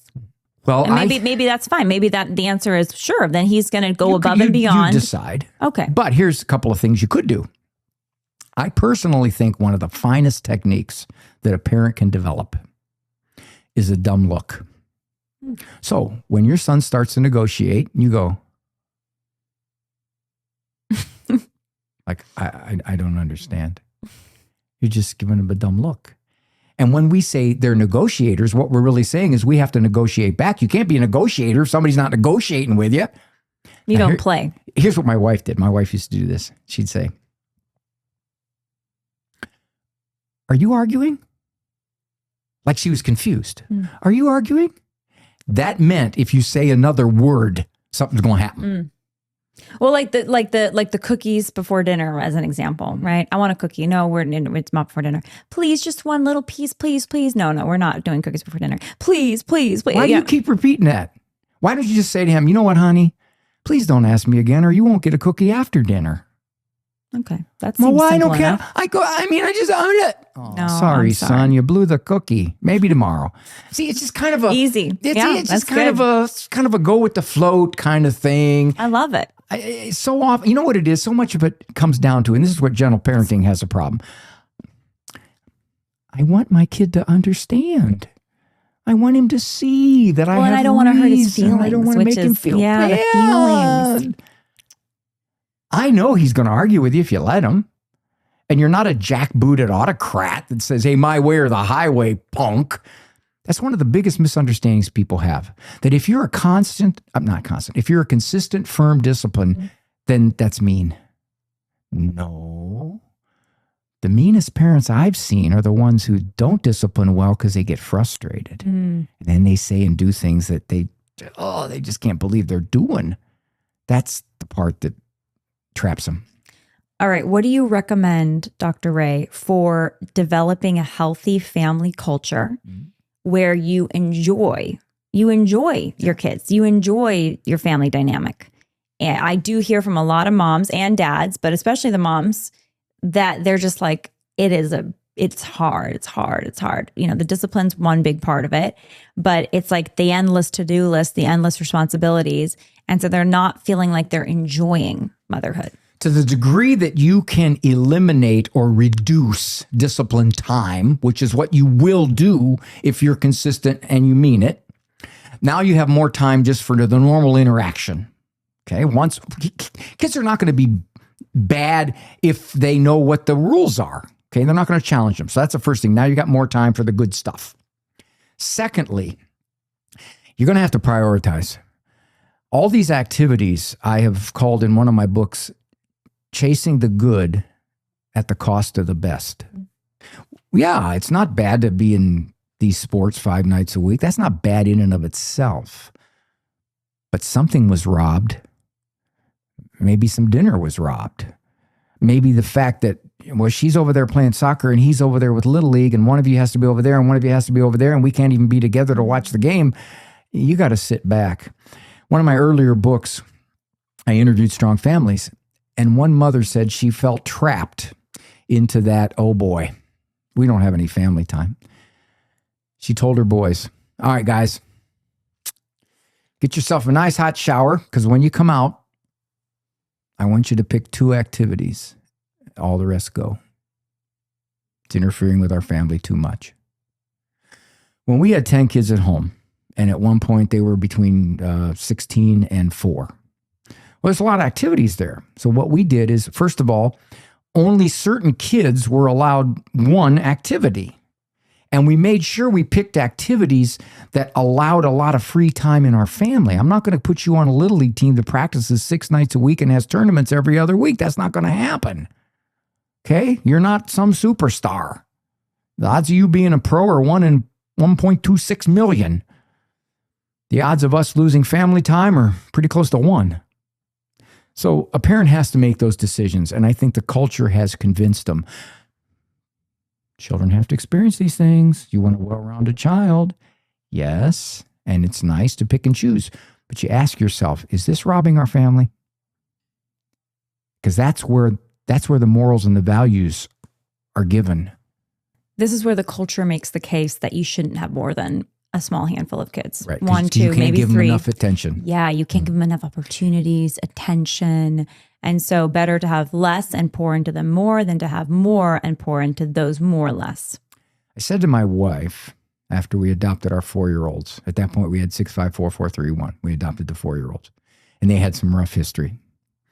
And I said to my wife, I said, they're taking up a lot of our time, and I'm feeling like I can't individually interact with the kids as much as I would want. And my wife said, Raymond, you big dummy. Okay, no, she didn't say that, but I read the look on her face. She said, Ray, that's why they have brothers and sisters. That's a lot of the interaction is with their brothers and sisters. Yeah, it's nice to get on the floor and play with them, but their brothers and sisters are going to get on the floor and play with them a lot more. And besides that, Ray, you can't get up half the time you get on the floor. You have to press your life alert button. So given that, she was right. The bigger families, and there's research that says this, Lila, that says kids from big families, by and large, grow up to be better adjusted, more giving, less selfish. When my daughter went to college, she went to an all-girls school, and the president of the college said, we have trouble with some of the freshman girls because they can't get used to having a roommate. Now, my daughter grew up with 4 of them in one room, and she said, just one roommate? Wow. She entered nirvana.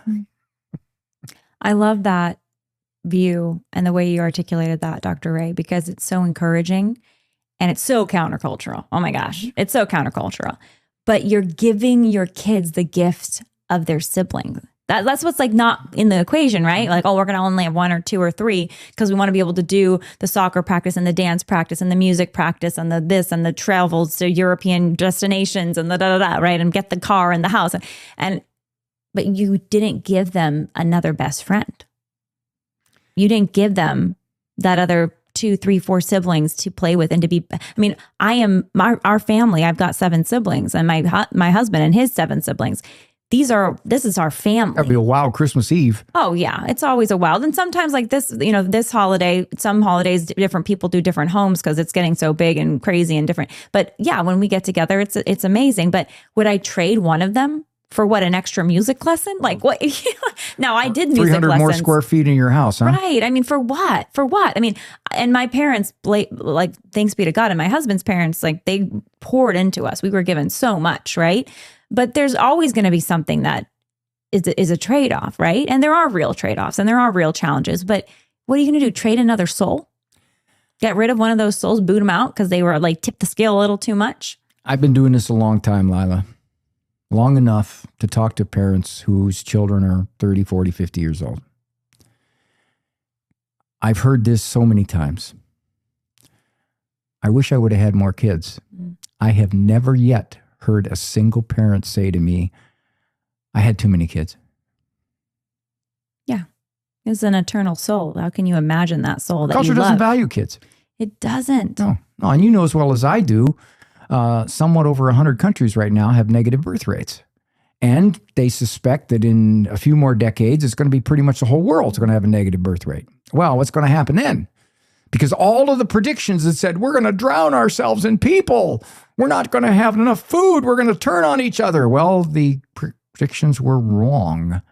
And what has happened is that we've stopped having children. The modal number of children right now in the U.S. is 1. Modal meaning the most common number. Now, that's probably in part because they haven't had a second yet. But that is the most common number of children, 1. So the question becomes... The birth rate's 1.7, I think, Yes, right now. it is. We've fallen below the 2.1 for the first time. We have. For a while there, we sustained ourselves right around 2.1. Not anymore. And there are several countries below 1.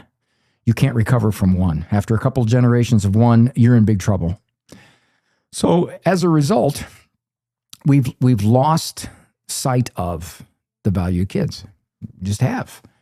And there's many, many reasons for this. Unfortunately, you now got to go against the culture if you're going to have more than 1.86 kids. And I can't tell you how many mothers have told me, my own parents are getting on me. My own parents are saying, when are you going to stop? I had one dad tell me, we don't tell our family anymore that we're pregnant. We don't want to hear it. That's so sad. That's so tough. Now, how do you balance, and we're talking about this from the Christian perspective now, of course, and all of this is, but how do you balance being open to life and generous, right? With, okay, we've got these real, situations of dealing with the needs of our kids, economic realities, maybe a spouse is really ill, whatever is going on, and potentially spacing children or having more of a gap between children. And I'm going to add one other piece to this. I've had this controversial discussion lately with some, friends and people that some good people are having. Okay, well, if I get to 7 kids, is it okay to practice NFP and avoid? And if God still gives us a baby, great, but to avoid having children. We're not contracepting because contraception's immoral, but we're going to, generally speaking, avoid and not try to have a baby. But we had 7, so we're generous. We did the generous thing. It's okay to practice NFP before 7. That's the church's teaching. You can practice NFP for a legitimate reason for your family. If you have, for example, a mom who every pregnancy she's got terribly sick, she's been bedbound, she hasn't been able to move, and now she's got 3 little ones, and you're going to expect her to be pregnant, that's a legit reason. Or if you absolutely cannot pay your bills, you're struggling bad, that's a legit reason. The church would never say you have to take any kid at all times, no matter what. No, NFP is very successful. It's more successful than the pill, you know that. And so as a consequence, the church would say this, with judicious guidance, you can make this decision. Now, those who say, well, we've had 7, so we've done our duty. I think maybe they were operating out of a false idea, which is that there's some kind of minimum number that removes you from being sinful, that removes you from not welcoming life. No, there isn't. There is a situation, for example, a small example with the adoption. I mean, you had 10. We had 10. I was on a plane and I saw a movie that broke my heart. I went home and I told my wife, honey, can we adopt again? She said, okay, all right, Ray, see what you think. So we went through all the process. What movie? Hardball. A little inner city boy was shot by a random gun. And I thought that kid didn't have a chance. Okay. I was crying on the plane, man. It's just like this. And the lady next to me looking at me like, what a weirdo. And I said, I got something in my eye. She took me to a restaurant and said, Ray, if you want to adopt again, I will. But I have to tell you, I think I'm at my load limit. And Lila, I'm a very sensitive guy. I said, you sissy, I work for a living. No, I didn't. I said, honey, your call. You're lifting the heavy load here in this family. Your call. You raise kids. All I do is write parenting books. You got the tougher job. And so we didn't adopt again. We made a decision. All right. So that would have been 11. It would have been 11. Was there a conversation about, I mean, I don't know if this is too personal, but, let's get a cleaner to come twice a week, or let's get a nanny in the house. Let's get a live-in au pair. I can afford it. Changes diapers. I said, honey, we're going to bring somebody to come in here and clean. When you got 10 kids under 12, it smells in there. It's like a landfill. It's a swamp. You know, it's like, oh man, get somebody in here, honey. Put out the candles. Get the candles out here. Yeah. So yeah, we did there for a while. We had that. But it's still, I mean, 10, even with all kinds of help, 10 and with potential extra challenges with behavior stuff or whatever, if there was some woundedness in some of the kids' backgrounds, you were very generous. You can't worry about, what's the word I'm looking for here, Lila? You can't worry about something gone wrong. Mm. You got to go, okay, this is the way it is. And yes, I've had some kids get in some trouble. Yes, I have some serious trouble. All right. So we're there to love them. We're there to always be open to them. But at the same time, I'll share with you something very, very personal. 2 of my sons, I had to ask to leave the house. How old were they? 18 and 19. And I always wondered if I could do that. Because many parents can't do that. Many parents live with kids who are disrespectful, uncooperative, unpleasant, even violent. But they will not set a rule that you have to cooperate or you can't live here because they're afraid. What will happen? Where will he go? Will he crash and burn? I couldn't live with myself if he does anything to harm himself or somebody else. I knew that for those boys at that time, given what they did, I would be hurting them if I said, well, you can continue to live here under those circumstances. Because they weren't respecting the rules of the home or and there were younger siblings. Yeah. Yeah. Now, fortunately, those boys now are grown and we have a very tight, close relationship. But at the time, and my wife agreed, we had to do that. What did they do? Get jobs and just go rent a room? My one son was 19. He said, where am I going to go?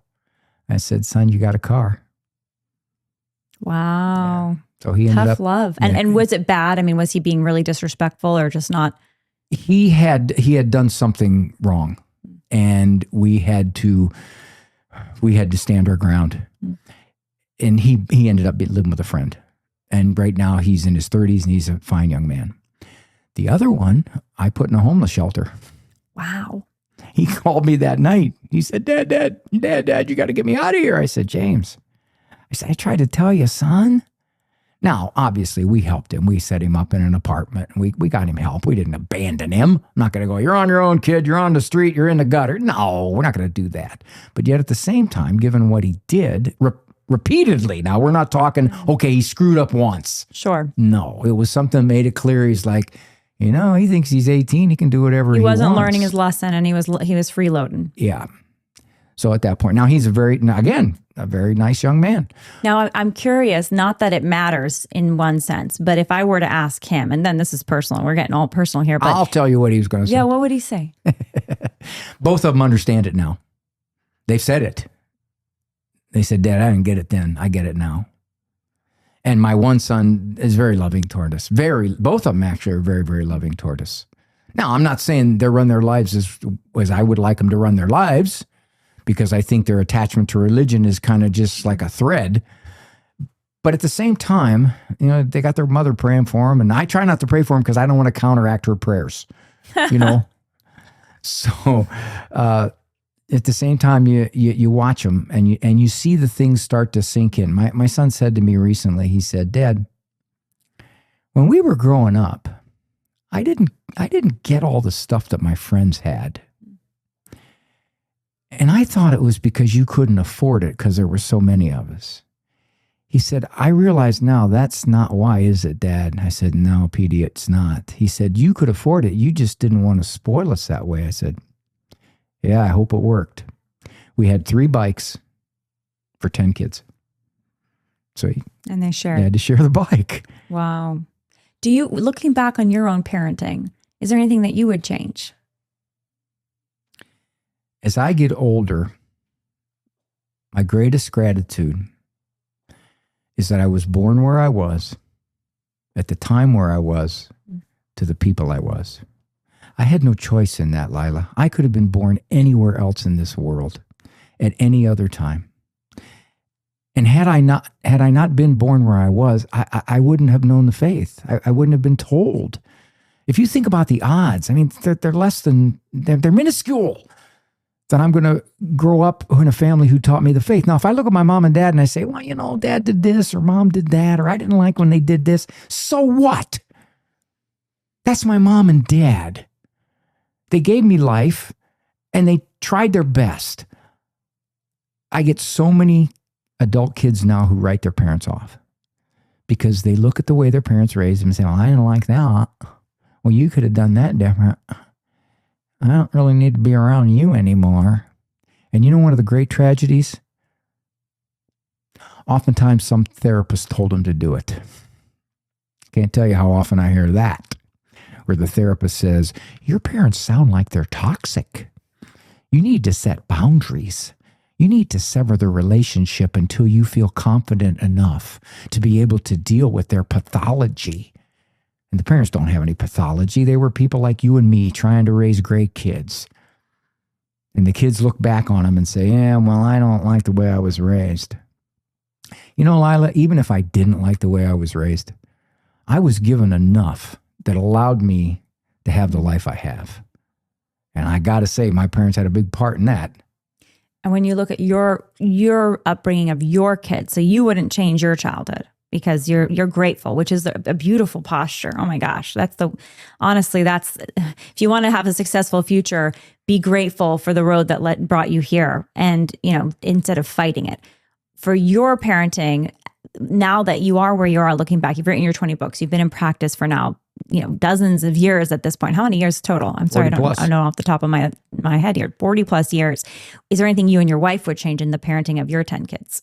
Boy, I got asked that once by a guy named Matt Fradd. He said, oh, really? He said, Matt, you beat me to it. And he said it in that accent. I always tell him, I said, Matt, you sound smart because you got that accent. That accent makes you sound so 12. Smart. Yeah, IQ points higher. Sounds and is smart. Hello. And Matt said, you have any regrets? And I said something that made him mad. I said, I don't think so. How could you not have regrets? And I said, well, Matt, if you're saying that I deliberately did something that I knew was going to be bad for my kids, that would be a regret. But if you're saying in my humanness, I did things that looking back on it, I go, I wish I had more information. I think I would have done different. Then no. But here's a regret I do have. Two things. Did you tell Matt this, or is this exclusive for the Lila Rose Show? Well, he came to me later and he said, we love Matt Fradd here. He's the I'm best. going to work on the accent then if you think it makes me smarter. Now I'm interviewing Matt Fradd. Let's go. He came to me later and he said, I now understand what you were saying because his kids got older. Oh, so was this an interview you did with him, or he was talking to you privately? We were at a conference together and he privately said to me, interesting. Do you have any regrets? I went, Matt, no. We're hearing this beans being and he spilled. got upset. He said, how could you not have any regrets? I was implying, that I was perfect. I said, no, it's not. Depends how you define regret. But I do have a couple that I look back on. One, I would have explained the faith better to my kids. We live in a culture that says, why? I'm not going to believe this just because the church says it, just because Dad says it. Dad, why does the church have these moral perspectives? I want to know. Now, I explained a lot, but I would have done more. That's one. This is simple. When I said my prayers at night, I always got in bed and I had the covers over me, and my kids couldn't tell if I was sleeping or praying. If I had it to do over again, I would kneel by my bedside so that my kids could see their old man saying his prayers, that indelible image of this guy kneeling by the bed saying his prayers. I would change that. Did you pray together as a family? Yes, and that's why we had 10, because the rosary, the decade is 10. Perfect. So that's right. Now, the girls would get on me because I'd lose track. I'd drift off during the rosary, I'd lose track. And I'd go, they go, Dad. I go, oh, okay. Hail Mary. Dad, it's a glory be. Oh, okay. I knew that. I just wanted to see if you were paying attention. I screwed up the rosary. I can't count how many times. It's always scary when I'm praying the rosary with someone else, especially if it's not so personal, like more professional. And I'm like, I'm going to forget my own words. It's like you get self-conscious, but Mother Mary's so patient with us. Just pray it in Aramaic. That really impresses there you people. go. Just do the original tongue. Yeah, that's be what I do. Easier to do. Yeah. I got to ask you, you were talking just a few minutes ago about this trend of adult children rejecting their parents. And I had on Noelle Meering on the show, and she's actually working on a book about this trend where, because of political or ideological differences, and sometimes accusations of childhood neglect or abuse, which those can be really significant and legitimate, of course, parents are increasingly getting iced out by their children. And sometimes it's vice versa, but it's mostly the children icing out the parents. But I want to ask you, in some cases, it's legit. In some cases, you could like I'm thinking of a case right now, semi-personal, somebody that I know, parent, single dad, involved in really bad stuff, very abusive behaviors. They are doing a bit of an ice. They're saying we got to take a pause on this one because it's not good for the grandkids and da, da, da, da, da. But somebody might hear of that story, I don't know, and be like, oh, it's the toxic trend of, getting rid of your sweet, poor old parents who are not perfect, but, let's just be more nice to them. So how do you draw those lines? I had a lady email me once and she said, I don't appreciate you talking about how we're writing off our parents. If you knew some of the things my father did, you'd realize we should have written him off. And I clarified. I said, I'm not talking about pathology in these homes. Like what's an example of that? Abuse, neglect, alcoholism, just serious stuff. Serious stuff. Well, what is serious stuff? Well, for the most part, you can make the gauge. I'm talking about, I believe, the much more common situation of people who did their best or they weren't easy to live with. I mean, you could have parents who aren't easy to live with. You could have a nagging mom. You could have a mom who's put you down. You could have a lot of these things. But is that enough reason to say, especially if you're a Christian, I want no more. She's a narcissist. Yeah. All that. She never has anything nice to say to me. That word is so She's overused. Hypercritical. That goes up there with strong-willed. Narcissist is horridly overused. It basically means self-centered. Everyone's a narcissist. Everybody's today. a narcissist. Yeah. That's right. And there are maybe a lot of narcissists today too, but if you read the clinical definition of narcissist, it's a very serious personality disorder. A narcissist is not someone who is difficult for me to get along with. A narcissist is someone who just can't sustain a relationship with anybody. Okay? But that said, these are parents who they either tried or they weren't perfect, or even, in fact, they were difficult. Does that justify saying, get out of my life? That's the point I'm making. And here's something I said once on the radio. I said that parents were worried about being psychologically incorrect with their children, and that affected their parenting. They were insecure. They were not sure of themselves. I said, what has happened now is that generation that was raised, the young adults, now are turning on their parents and saying, you weren't psychologically correct, so I want you out of my life. I said, boy, did that come back to bite you. That is, the modern era where we have psychologized everything. Yes. And there's no space for, I think, grace and mistake and everything else. But back to something you just said, they weren't perfect or they were really hard to deal with. At what point do you make the analysis of, okay, this is borderline, this is like there's a 10 list of the narcissists, like they, everything comes back to them. They can't ever admit responsibility, whatever the list of it. They don't show empathy, right? They can be hyper charming and then all of a sudden like turn on you on a dime. Well, maybe that's more BPD or whatever the list is, right? And you're like, well, check. Oh, sometimes do they go to the internet and it'll tell you. Well, yeah, but they're really, would you just say at that point, you got to pray about it, talk to a good, Christian advisor who's not some woke therapist who's going to just tell you to go burn bridges and, divorce yourself from your family, et cetera. And then if it's a real serious issue, treat it like a serious issue. But generally speaking, we are too much in the direction as a culture of just pathologizing everything. It's more common for adults, young adults, or even middle-aged adults who've written off their parents to do so because of words. My mom's critical. My dad's opinionated. They talk politics. I don't like their politics. Yes. Or they oppose my LGBT stuff. It's words. It is words. Yeah. And because of that, therefore, I don't want to be around my mother. I mean, she's so difficult. She says things and she critiques my parenting. I've had it. Is she punching you in the face? Well, no. Was she setting fire to your house? No. What is it then? Stuff she says. Okay. Now, I've written books on this, on how to get along with people. I was going to ask you about that book, actually. That's coming right up. Because what we do in relationships is that I don't like the way you talk. I don't like the things you say. Lila, the most common question I now get as a psychologist? What? Would you please tell me how to make somebody else be different? Classic. It is a classic. And then if my mother or my mother-in-law... How do I fix my child, how do I make them not be like that? that? Yeah, wow. And I say, I have a hard enough time making you not be like that. Now you're removing it a person. And that's part of the big reason why these adults turn on their kids. I don't like what you say. I don't like how you say it. I don't like that you put me down. I don't like you're manipulative. I don't like that you're critical. I don't like that you brag. I don't like that you disagree with me.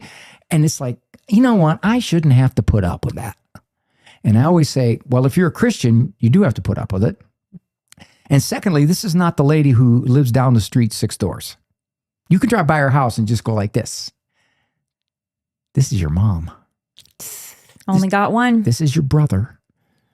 This is your father-in-law. This is your wife's dad. It behooves you to figure out how to let some of this stuff go in one ear and out the other, because they're not going to change. This book is very special, and I have all these notes of we got to get into this book at least a little bit, if that's okay. How to deal with difficult people. Yeah, how to get along with almost everybody. Notice the key, almost, because you can't get along with everybody. If they don't want to get along with you, no matter what you do, forget it. It's not going to happen. If your mother says, "I don't want to have any part of you," then no matter what you do, no matter how kind you are, no matter how much you pray for her, no matter what you do, if she remains rigid, you can't do anything about it. However, we can go a long way in getting along better with people. Now, there's a couple things that are premises in the book. 1, look at yourself. I always say, well, it's easier to look at other people. Yes, it is. That's right. I look out this way. That's a difficult person. Well, she's difficult. I've never had anybody say, I think I'm difficult. I think I need to work on me because I can be difficult. I can be opinionated. I can be crusty. I can be obnoxious. No, so we need to start looking at ourselves. Impatient. Exactly. That's first thing. Second thing is, let's say that you decide you want to raise your kids a certain way. And your mother-in-law, and by the way, the number one point of friction in generations is mother-in-law, daughter-in-law. That's the most common one. Okay. And your mother-in-law just really doesn't agree with what you're doing here, Lila. And she's gonna give you some digs. And you've been married how long? 7 years. Okay. Well, this is not your mother-in-law, but this is hypothetical. I kind of lucked out. She's a sweetheart. She has her own personality, her own thing, but she's lovely. Okay. And, but let's say she's not. She's always supportive. We got to use this for the show. So in this 7 years, if you were to count it, she's made 264 snarky remarks about your motherhood and your parenting. And if I say to you, Lila, does 264 bother you as much as number 12? You'd probably say, yes. Why is that? Because the cumulative effect. I'm getting tired of it. It's building up. Here's one technique on getting along better with other people. Drop your expectations. You know she's like this. You got 264 pieces of evidence that she can do this. Chances are she's probably going to do another 264 the next 7 years. So if you keep upsetting yourself over these snarky remarks instead of saying to yourself, well, that's her, that's what she does. Not very nice about it. And she's got to be unhappy in her own skin. But okay, I'm not going to be as upset because this is nothing new. This is the same old, same old. Why am I distressing myself at 264 like I did at 7? 7 may still have been, well, I hope she changes. 264, not likely. That sounds like such a obvious good principle. If something's annoying you, but this is a person that you're not going to like ice out, you just accept it and you put your attention and focus elsewhere, and you just learn, you get a thicker skin basically. However, I think about in a marriage as an example, maybe this is a little different. You want to be able to share vulnerably, oh, this is affecting me this way. You want to create as much harmony as possible. You want to be authentic and not pretend like something's not a big deal when it does feel like a big deal to you, right? Mm-hmm. So how do you weigh all that? Well, we're not saying you don't bring it up. We're not saying you don't talk about it. And it may have been through snark remark number 1 through 12, you did try to say something to your mother-in-law and you got nowhere. Because rarely are people going to go, Lila, you're right. I do that, don't I? Well, I need to control myself better for the sake of our relationship. A difficult person doesn't know they're difficult. If they knew they were difficult, they wouldn't be as difficult. So that's the first thing. Second thing in a marriage, the closer you are to somebody, the more time you spend around them, the more likely things are going to happen that irritate you, that bother you. Wives will say to me, my husband's so critical. He's just critical. And I've told him how I feel, how it hurts and how it bothers me, but he doesn't seem to care. He kind of does it. I'll say, well, we've got a couple things here. One, if he's not going to stop, and obviously you don't want to leave the relationship because there's a lot there that's of value, then you're going to have to let his critical words start to bounce off of you. And you're going to have to interpret them as he's insecure. He's not superior. Anybody that felt self-confident wouldn't have to put me down like that. Obviously, because he doesn't apologize ever, that's insecurity. That's not superiority. He doesn't think he's better than me. He's afraid to apologize. You got to start to reinterpret what they're doing. I think in that case, I'm playing with that one for a minute because I've heard these cases. It's like, okay, no, that's emotional abuse.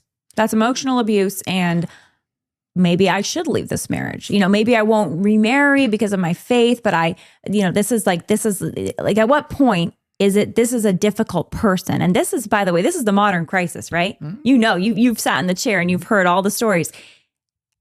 What people thought was normal behavior 30 years ago, even, oh, they're just a difficult person. That's the way they are. Haha, that's something. All right, we love them anyway. Now they're like, oh, they are, the narcissist. They are the gaslighter, whatever. They're abusive. Mm-hmm. And some people are blowing up their lives over that. They're leaving their marriages. They're icing out their parents in some cases. One of the early chapters of that book said, watch your language. And I picked out 3 words that can make you leave a relationship prematurely. Narcissist. If somebody's a narcissist, you're basically saying they're unreachable. That this is it. They are just so flawed that I can't get along with them. Toxic. That's a terrible word. It's poisonous. I could see that he's obnoxious or difficult, unpleasant, toxic. Oh my gosh, the implication there once again is he is hurting me terribly. But here's where I got in trouble on the radio once. Lady called in and said, I'm tired of being emotionally abused by my husband. What does he do? She told me. I said, yeah, it sounds pretty nasty. I said, but you understand that you have great control over whether it's emotional abuse or not. Because it has to get to you. You have to interpret it a certain way. He shouldn't do this. I don't do that to him. He's putting me down. I didn't ask for this in a husband. I deserve a better marriage. Now, all of those things may be true, but if you absorb them, you're going to feel abused. I said the word abuse used to be pretty serious, physically, sexual. Once we moved it into emotional territory, now it's fuzzy. Now it's fuzzy. For you to emotionally abuse me, Lila, in some respects, I have to let you. You can say whatever you want about me anytime, anywhere. You can go public with it. But my only concern is what she said true? If it's not, if I use my best judgment, say, it's not true what she accused me of, then I don't have to be emotionally abused. I can be hurt. I can wish you didn't say it. I can feel bad. But to take it into emotional abuse gives me a rationale. I don't want to be married to her. I don't want to be around my brother anymore. I don't want to be part of this relationship. I don't want to go to that church because I think that priest is emotionally abusive when he says stuff from the pulpit. That's what happens. Is there ever such a thing in your view then as emotional abuse in marriage? That would mean that there should be a separation. There can certainly be viciousness. I mean, I see all kinds of nonsense in marriages. But here's an interesting statistic. The majority of marriages break up, not because there's pathology or actual abuse. It's because I really don't like you anymore. Right. That is true. I don't want to be around you anymore. You're unpleasant. We fell out of love. We fell out of love. That's the number one reason. So I suppose you could make a case that somebody can be so nasty, so vicious in their remarks that you're saying to yourself, I can't live with this. I suppose. But my point is, what is now covered under the umbrella of emotional abuse is oftentimes just nasty stuff that we absorb and it gets to us. People will say, you know what my mother said really hurt me. And I'll say, how did it do that? Well, mothers are not supposed to say those kinds of things to their daughter. I go, well, your mother did. Yeah, but she's not supposed to. Yeah, I agree. She's not supposed to, but she did. So how much are you going to be hurt by it? In other words, we don't control our own reaction. You're in the public sphere. Somewhat I'm in the public sphere. Have you gotten nasty emails? Oh, we get so much. Yes, exactly. Oh, so much hate. Right. A lot more love, but there's a lot of you get nasty stuff. Yes. Now, do you go home and cry yourself to sleep? No. Right, because you don't allow it to be absorbed. Now, one could say, yeah, but those are strangers. It's not my mother. It's not my brother. That's true, but there's still a parallel there because you're still controlling how upset you're going to be. I've seen people get out of this business because they can't take those. They can't take those. And to be clear, sometimes if it's especially personal nasty and it's coming more from friendly fire, because that sometimes happens, right? That can hurt a little bit, especially if it's someone that you know, that you think would be your friend. And so that's where it's closer to what you're connecting to. See, I expect they wouldn't do this. Right. Yeah, see, I expect this from my mother because she's made 264 snarky remarks. So my expectations should be down here. It shouldn't be up here. Or I expect you'll be as kind as I am. There it is. I don't do that to you. I call it the law of social reciprocity. If I teach you a certain way, you should treat me a certain way. It's kind of a perversion of the golden rule. If I do to you well, then you do to me well. Right. Oh, that's not a Christian rule. I'm obliged to do to you well, no matter how you do to me. And it's like our Lord says, even the Gentiles are kind to their children, right? But if you are a Christian, how much more are you supposed to be kind to not just your brother, but the stranger and your enemy? I'll share with you an objection I get to something that you said. You said, okay, you got to get better at letting some of this stuff go past you. You do. But then the objection is this. Isn't that making you a doormat? Aren't you just kind of like sitting there taking the punches against the ropes? I said, no, it's different. You're a doormat if it gets to you because they control your emotions. You're not a doormat if it doesn't get to you. I'm not talking about swallowing it and being bitter and resentful. I'm talking about not swallowing it. If you don't swallow it, they don't have any power over you. Lila, we leave this interview, and I find out later you say, Guarendi's a jerk. Guarendi, that's the last time I'm ever going to talk to that dude. Now, okay, I can say, well, I suppose maybe I wasn't the best interview, but all right. I thought it was pretty funny. All right. I'm going to go drive through McDonald's. Give me a double cheeseburger. I'm going to move on with my life because I can't absorb it. I have to say, well, is it true? And even if it is, even if I blew the interview, okay, I didn't mean to blow the interview. It just kind of came from clumsiness. And that kind of interpretation of these human relations can really temper this kind of, I can't get along with you. All right, I gotta ask though, because I'm just hearing the voices in my head of the people in the comment section right now. I'm a psychologist. Don't tell me you're hearing voices in your head. Sometimes, but these are my comment section voices, and I care about my comment section very much. You guys, I care about that comment section. So thank you for the comments that people leave. But I'm thinking about, and I know these cases. I have people that I know in my life that I love very much, and they've been in some of these cases. I'm talking about emotional abuse now in marriage is what I want to get granular to. And what I've observed is often if there is emotional abuse in terms of just like viciousness, right? And to your point, well, you can choose to allow it abuse you or not, but there's often something in addition, chronic infidelity. Now you're talking pathology now. Right. Now you're drifting into pathology. Right, exactly. So the viciousness is then connected to something more serious. That's different. And then it's different. But you're saying if there's just viciousness, and let's say it's a bad habit of viciousness, like it is regular bad habit. That's a strong word. A lot of people listening to this go, viciousness is enough.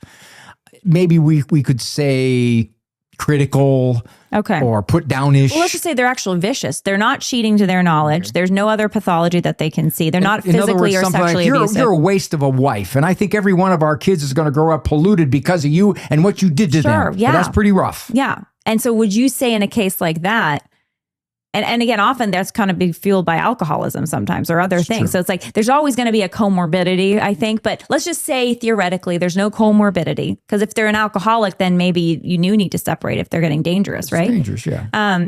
But if they're just vicious regularly and it's like a thing, and I'm thinking about one case in particular right now, and there's no infidelity, there's no alcoholism, there's no addiction, there's no neglect of the children or something like this.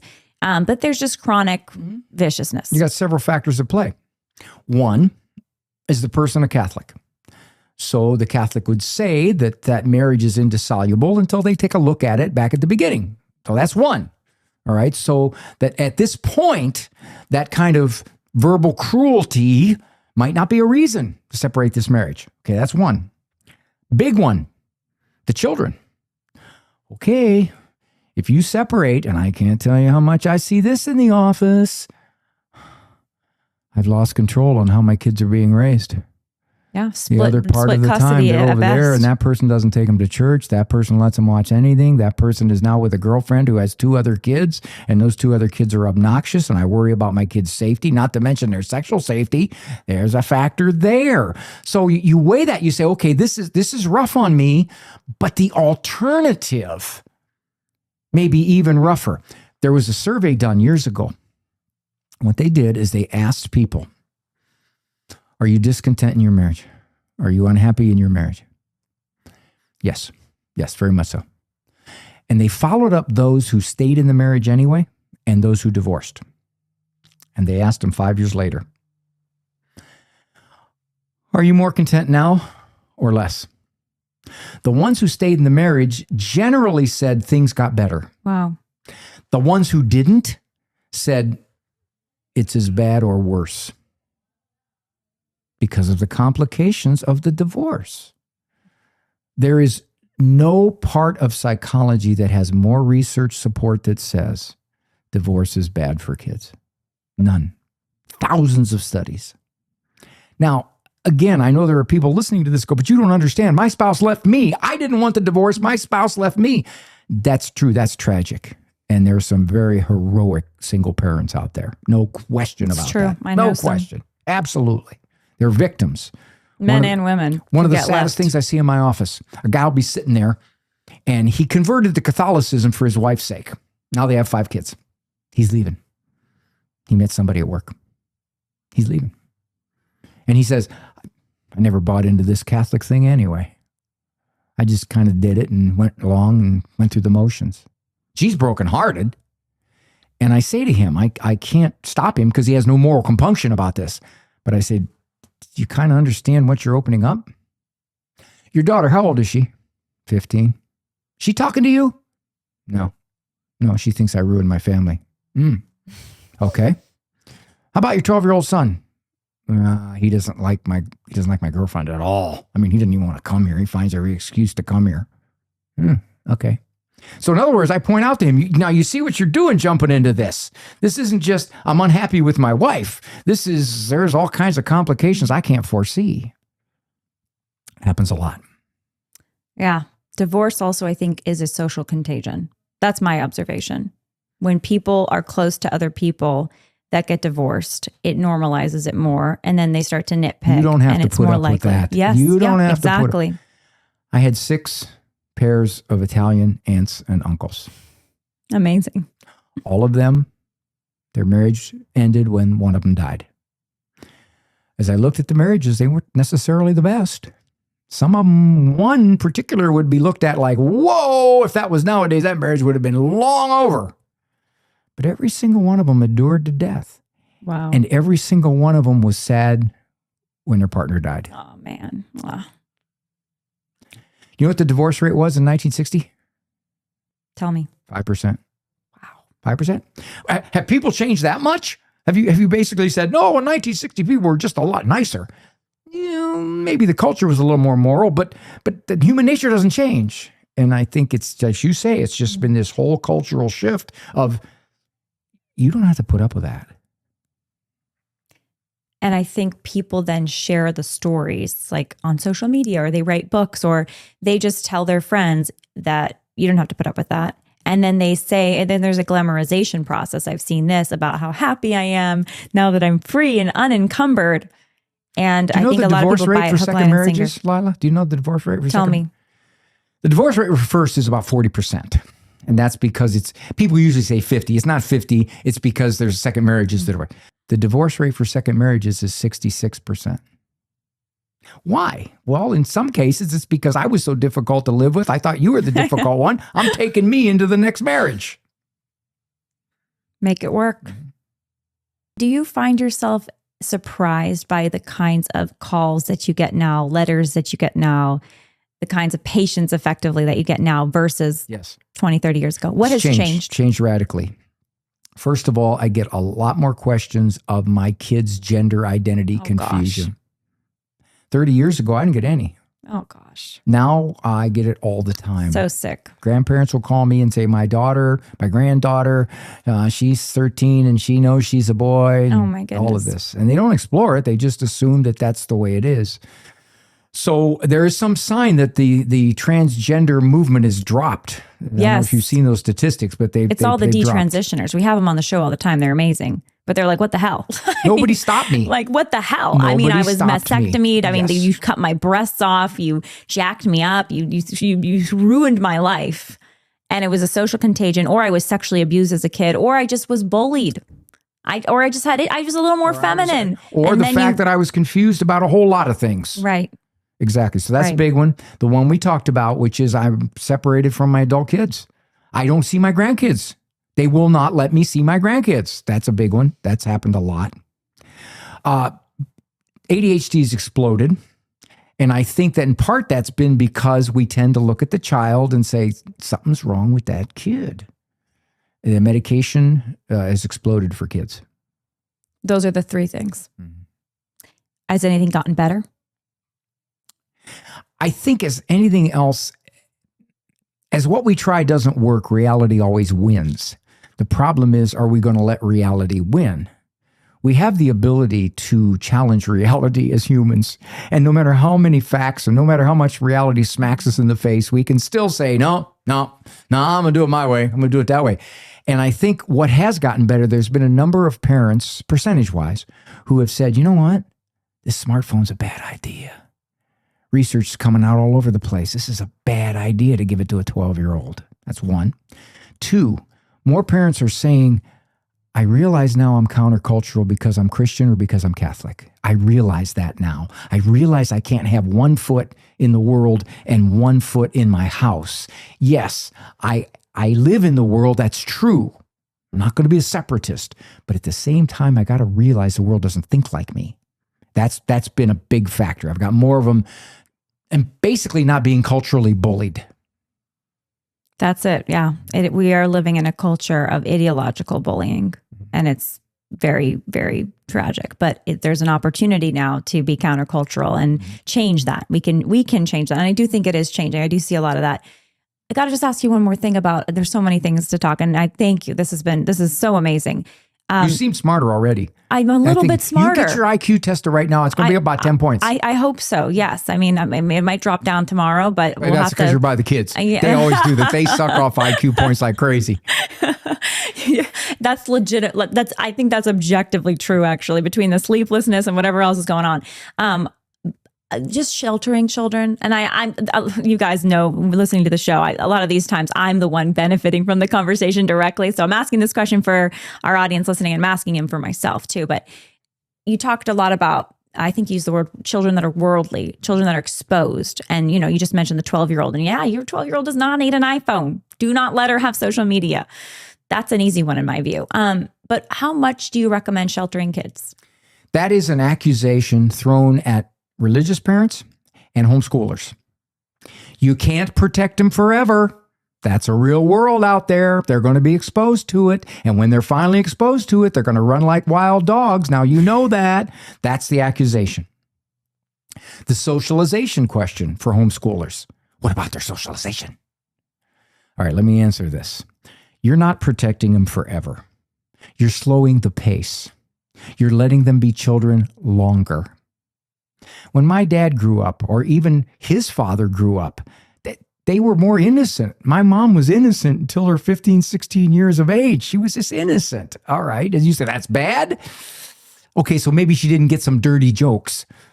But in fact, the average 10-year-old nowadays is much more worldly than a 14-year-old 2 generations ago. So sad. You're protecting them longer. I want to give them a longer childhood. I'm going to do what I can to keep away these influences through the media, through the phone, through the internet, all of it.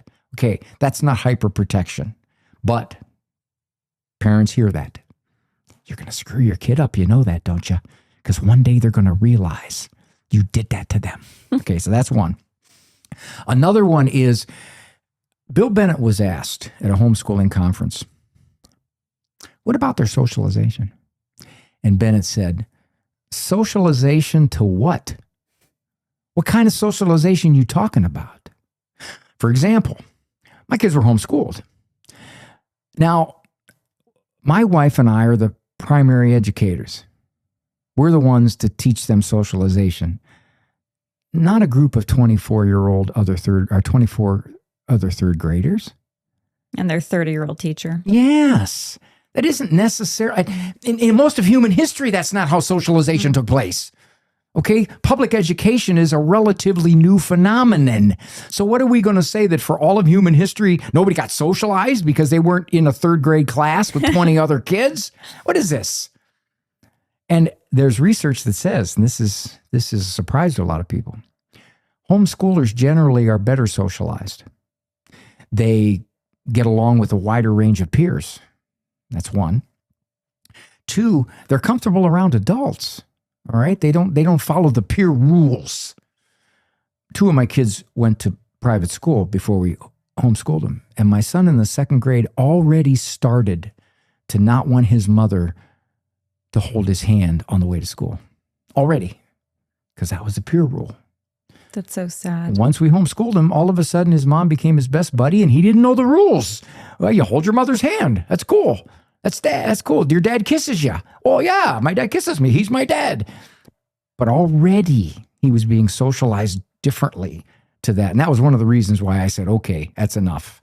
That's why if you're going to do school, which there's some schools that can be phenomenal, you got to do it really intentionally. And that's hard for some parents because they don't have access to, the little classical Catholic school. They're looking around and they're saying there's the public school And then I want to maybe homeschool, but we can't afford to live without both of us working, and they're in a bind. It's not like the old days of homeschooling when mom had to do it all herself or dad had to do it. Now there's co-ops. Now there's online learning so if mom can be home a couple days a week and she can make other arrangements, that can happen. There's all kinds of options for homeschooling. But that said, if your child is in a public school setting that you're wary about, you got to be vigilant. Yes. You got to know what the sex ed is. You got to know who he's hanging with. You got to be more vigilant than you otherwise would have had to be if this was a farm in 1880 in Illinois. Yes. Yeah, I mean, I think a good rule of thumb is to avoid public school. I know that's not possible for everybody, and some public schools are better than others. So, of course, there's going to be nuance in there. Do you have a rule of thumb for school? A rule of thumb for college. If your kid wants to just have the college experience, in other words, he doesn't need a technical degree, this is not something that he definitely has to be trained in, that he's going just to get a bachelor's in something, couple of things. One, good chance he'll come out with big loans. 50 to 85% chance he'll lose his faith. Wow. 50% of kids, after they graduate in a Bachelor of Arts degree of some type, do not work in that field. And 10 years later, the majority are not working in that field. That English degree didn't really do much. Yeah. So as a result, what happened was it was a lose, lose, lose. I advise parents, college close to home, maybe at least the first year or two, you can live at home. Community college. So great. Trade schools. Oh my gosh, I got a couple of kids who really struggled through high school. Both of them are making upwards of $100K a year because they got into trades Yep. that they learned. Oh, yeah. A lot of kids aren't going to college, and they're getting into either trades or they're getting into their own businesses. I tease and they're doing great. I tease my engineer son. He has a degree in engineering. I said, Andrew, you big dummy. You went to all those years of education. You're not making as much as your brother. Little sibling rivalry in there. All right. This has been so amazing. Can you give us, to help close us out, and then I want to ask you how people can find all your amazing work. Okay. Is there a success story you can share? Maybe one of your favorite recent success stories of where you saw transformation or positive growth in a family because they started to deploy some of this advice and some of this worldview, because it's not just tactics you're giving, it's really worldview. I can only tell you what people tell me, and it's one of the benefits of being in this business a long time. I'm surprised when I do a conference or something like that, parents will come up to me and say, I started listening to you 20 years ago, and I got to thank you. Because what you said, I applied, and it turned my family around. Wow. And I was shocked. I just said, wow. I said, well, I appreciate that. And I said, did you buy a book? No. Well, then the heck with you. So I hear a lot of that, and I'm grateful for that. And I get emails. I get a lot of emails. Matter of fact, that's one of the reasons why I stayed in Catholic media. Initially, I didn't want to be in Catholic media because I didn't want to be tied to a microphone. I tried it for 6 months at my wife's behest, and I saw the emails. I'm coming back to the church. Wow. I feel more confident as a parent. My marriage has turned a corner. And then I realized, wow, well, I better stick with what I'm doing, because I can't just tell God, well, you showed me that some of these people benefit from this, but I'm busy. You know what Oprah. I mean? Oprah. Yeah. Oprah's calling. Oprah's calling. Are you hopeful for the future? I am hopeful. For families and kids? People ask me that all the time. Do I think there's going to be a reversal? Blunt? No. But I do think that there are going to be increasing numbers of people who say, the way we've been told to do it, the way we've been doing it for our families and our marriages and religion isn't working. And increasing numbers of people are going to say, we got to have other options here that square more with reality. And if you look at the numbers, there's brush fires everywhere. For example, the young men who are coming into the church, you know that, Lila, you've seen those statistics. Young men are doubling their numbers coming into the church. How'd this happen? In Britain, the Catholic Church is now the number one religion in Britain. It has surpassed Anglicanism. So how's this happening? People are realizing that way doesn't work real well. I see kids who go back to their parents and say, Mom, I've been so wrong. I should have never done that. You and Dad did so much more for me, and I was a 28-year-old brat. I do see that. I see a lot of that. So that's the encouraging part of this. But I will say this, Lila, the key is doing this. The key is prayer for your best judgment to make the decision knowing it might not work out. That's just the way it is. People will say, well, we'll find out if it was the right decision by how it worked out. No. The right decision is the right decision. It may blow up in your face, but it was still the right decision. That's what I tell parents. And we're children of God, and he loves us unconditionally. So there's the root identity that all the storms of life. That's real self-identity, isn't it? That's the true self-identity. Dr. Ray Guarendi, this has been amazing. How can people find you? My website's drray.com, DRRAY.com. Easy peasy. Yeah. And all the books are there, signed, autographed. What book should people start with? Do you have a recommendation? If you're a parent, the one I'm going to give you, Discipline That Lasts a Lifetime. Love it. That is the most common discipline questions I get asked, and I deal with all the things we talked about, parental confidence. Blackouts in there, all of that. So that one. I Affection. have two books that I think for adults. One is called Thinking Like Jesus, The Psychology of a Faithful Disciple. The other one is Jesus, the Master Psychologist. And I talk about our Lord's prescriptions for good living from a psychological perspective and why they work. Amazing. And then the most recent one is How to Get Along with Almost Everybody. Good one. We got to have you back and we'll do the Jesus books. Sure. This has been amazing. Thank you so much. You make it easy. Well, talking to the professional here. Thank you. Thanks so much for listening to this episode of The Lila Rose Show. I hope you enjoyed it. I always do. Make sure that you're subscribed if you haven't hit that subscribe button already, and go over to our Patreon to support the mission of this show. That's patreon.com/Lila Rose Show. A huge thank you to our partner, EWTN, the largest religious broadcaster in the entire world. EWTN is reaching millions of people every single day with the beautiful truth of the gospel. You can watch new episodes of The Lila Rose Show 24 hours before they hit podcast app over at EWTN.com/on-demand.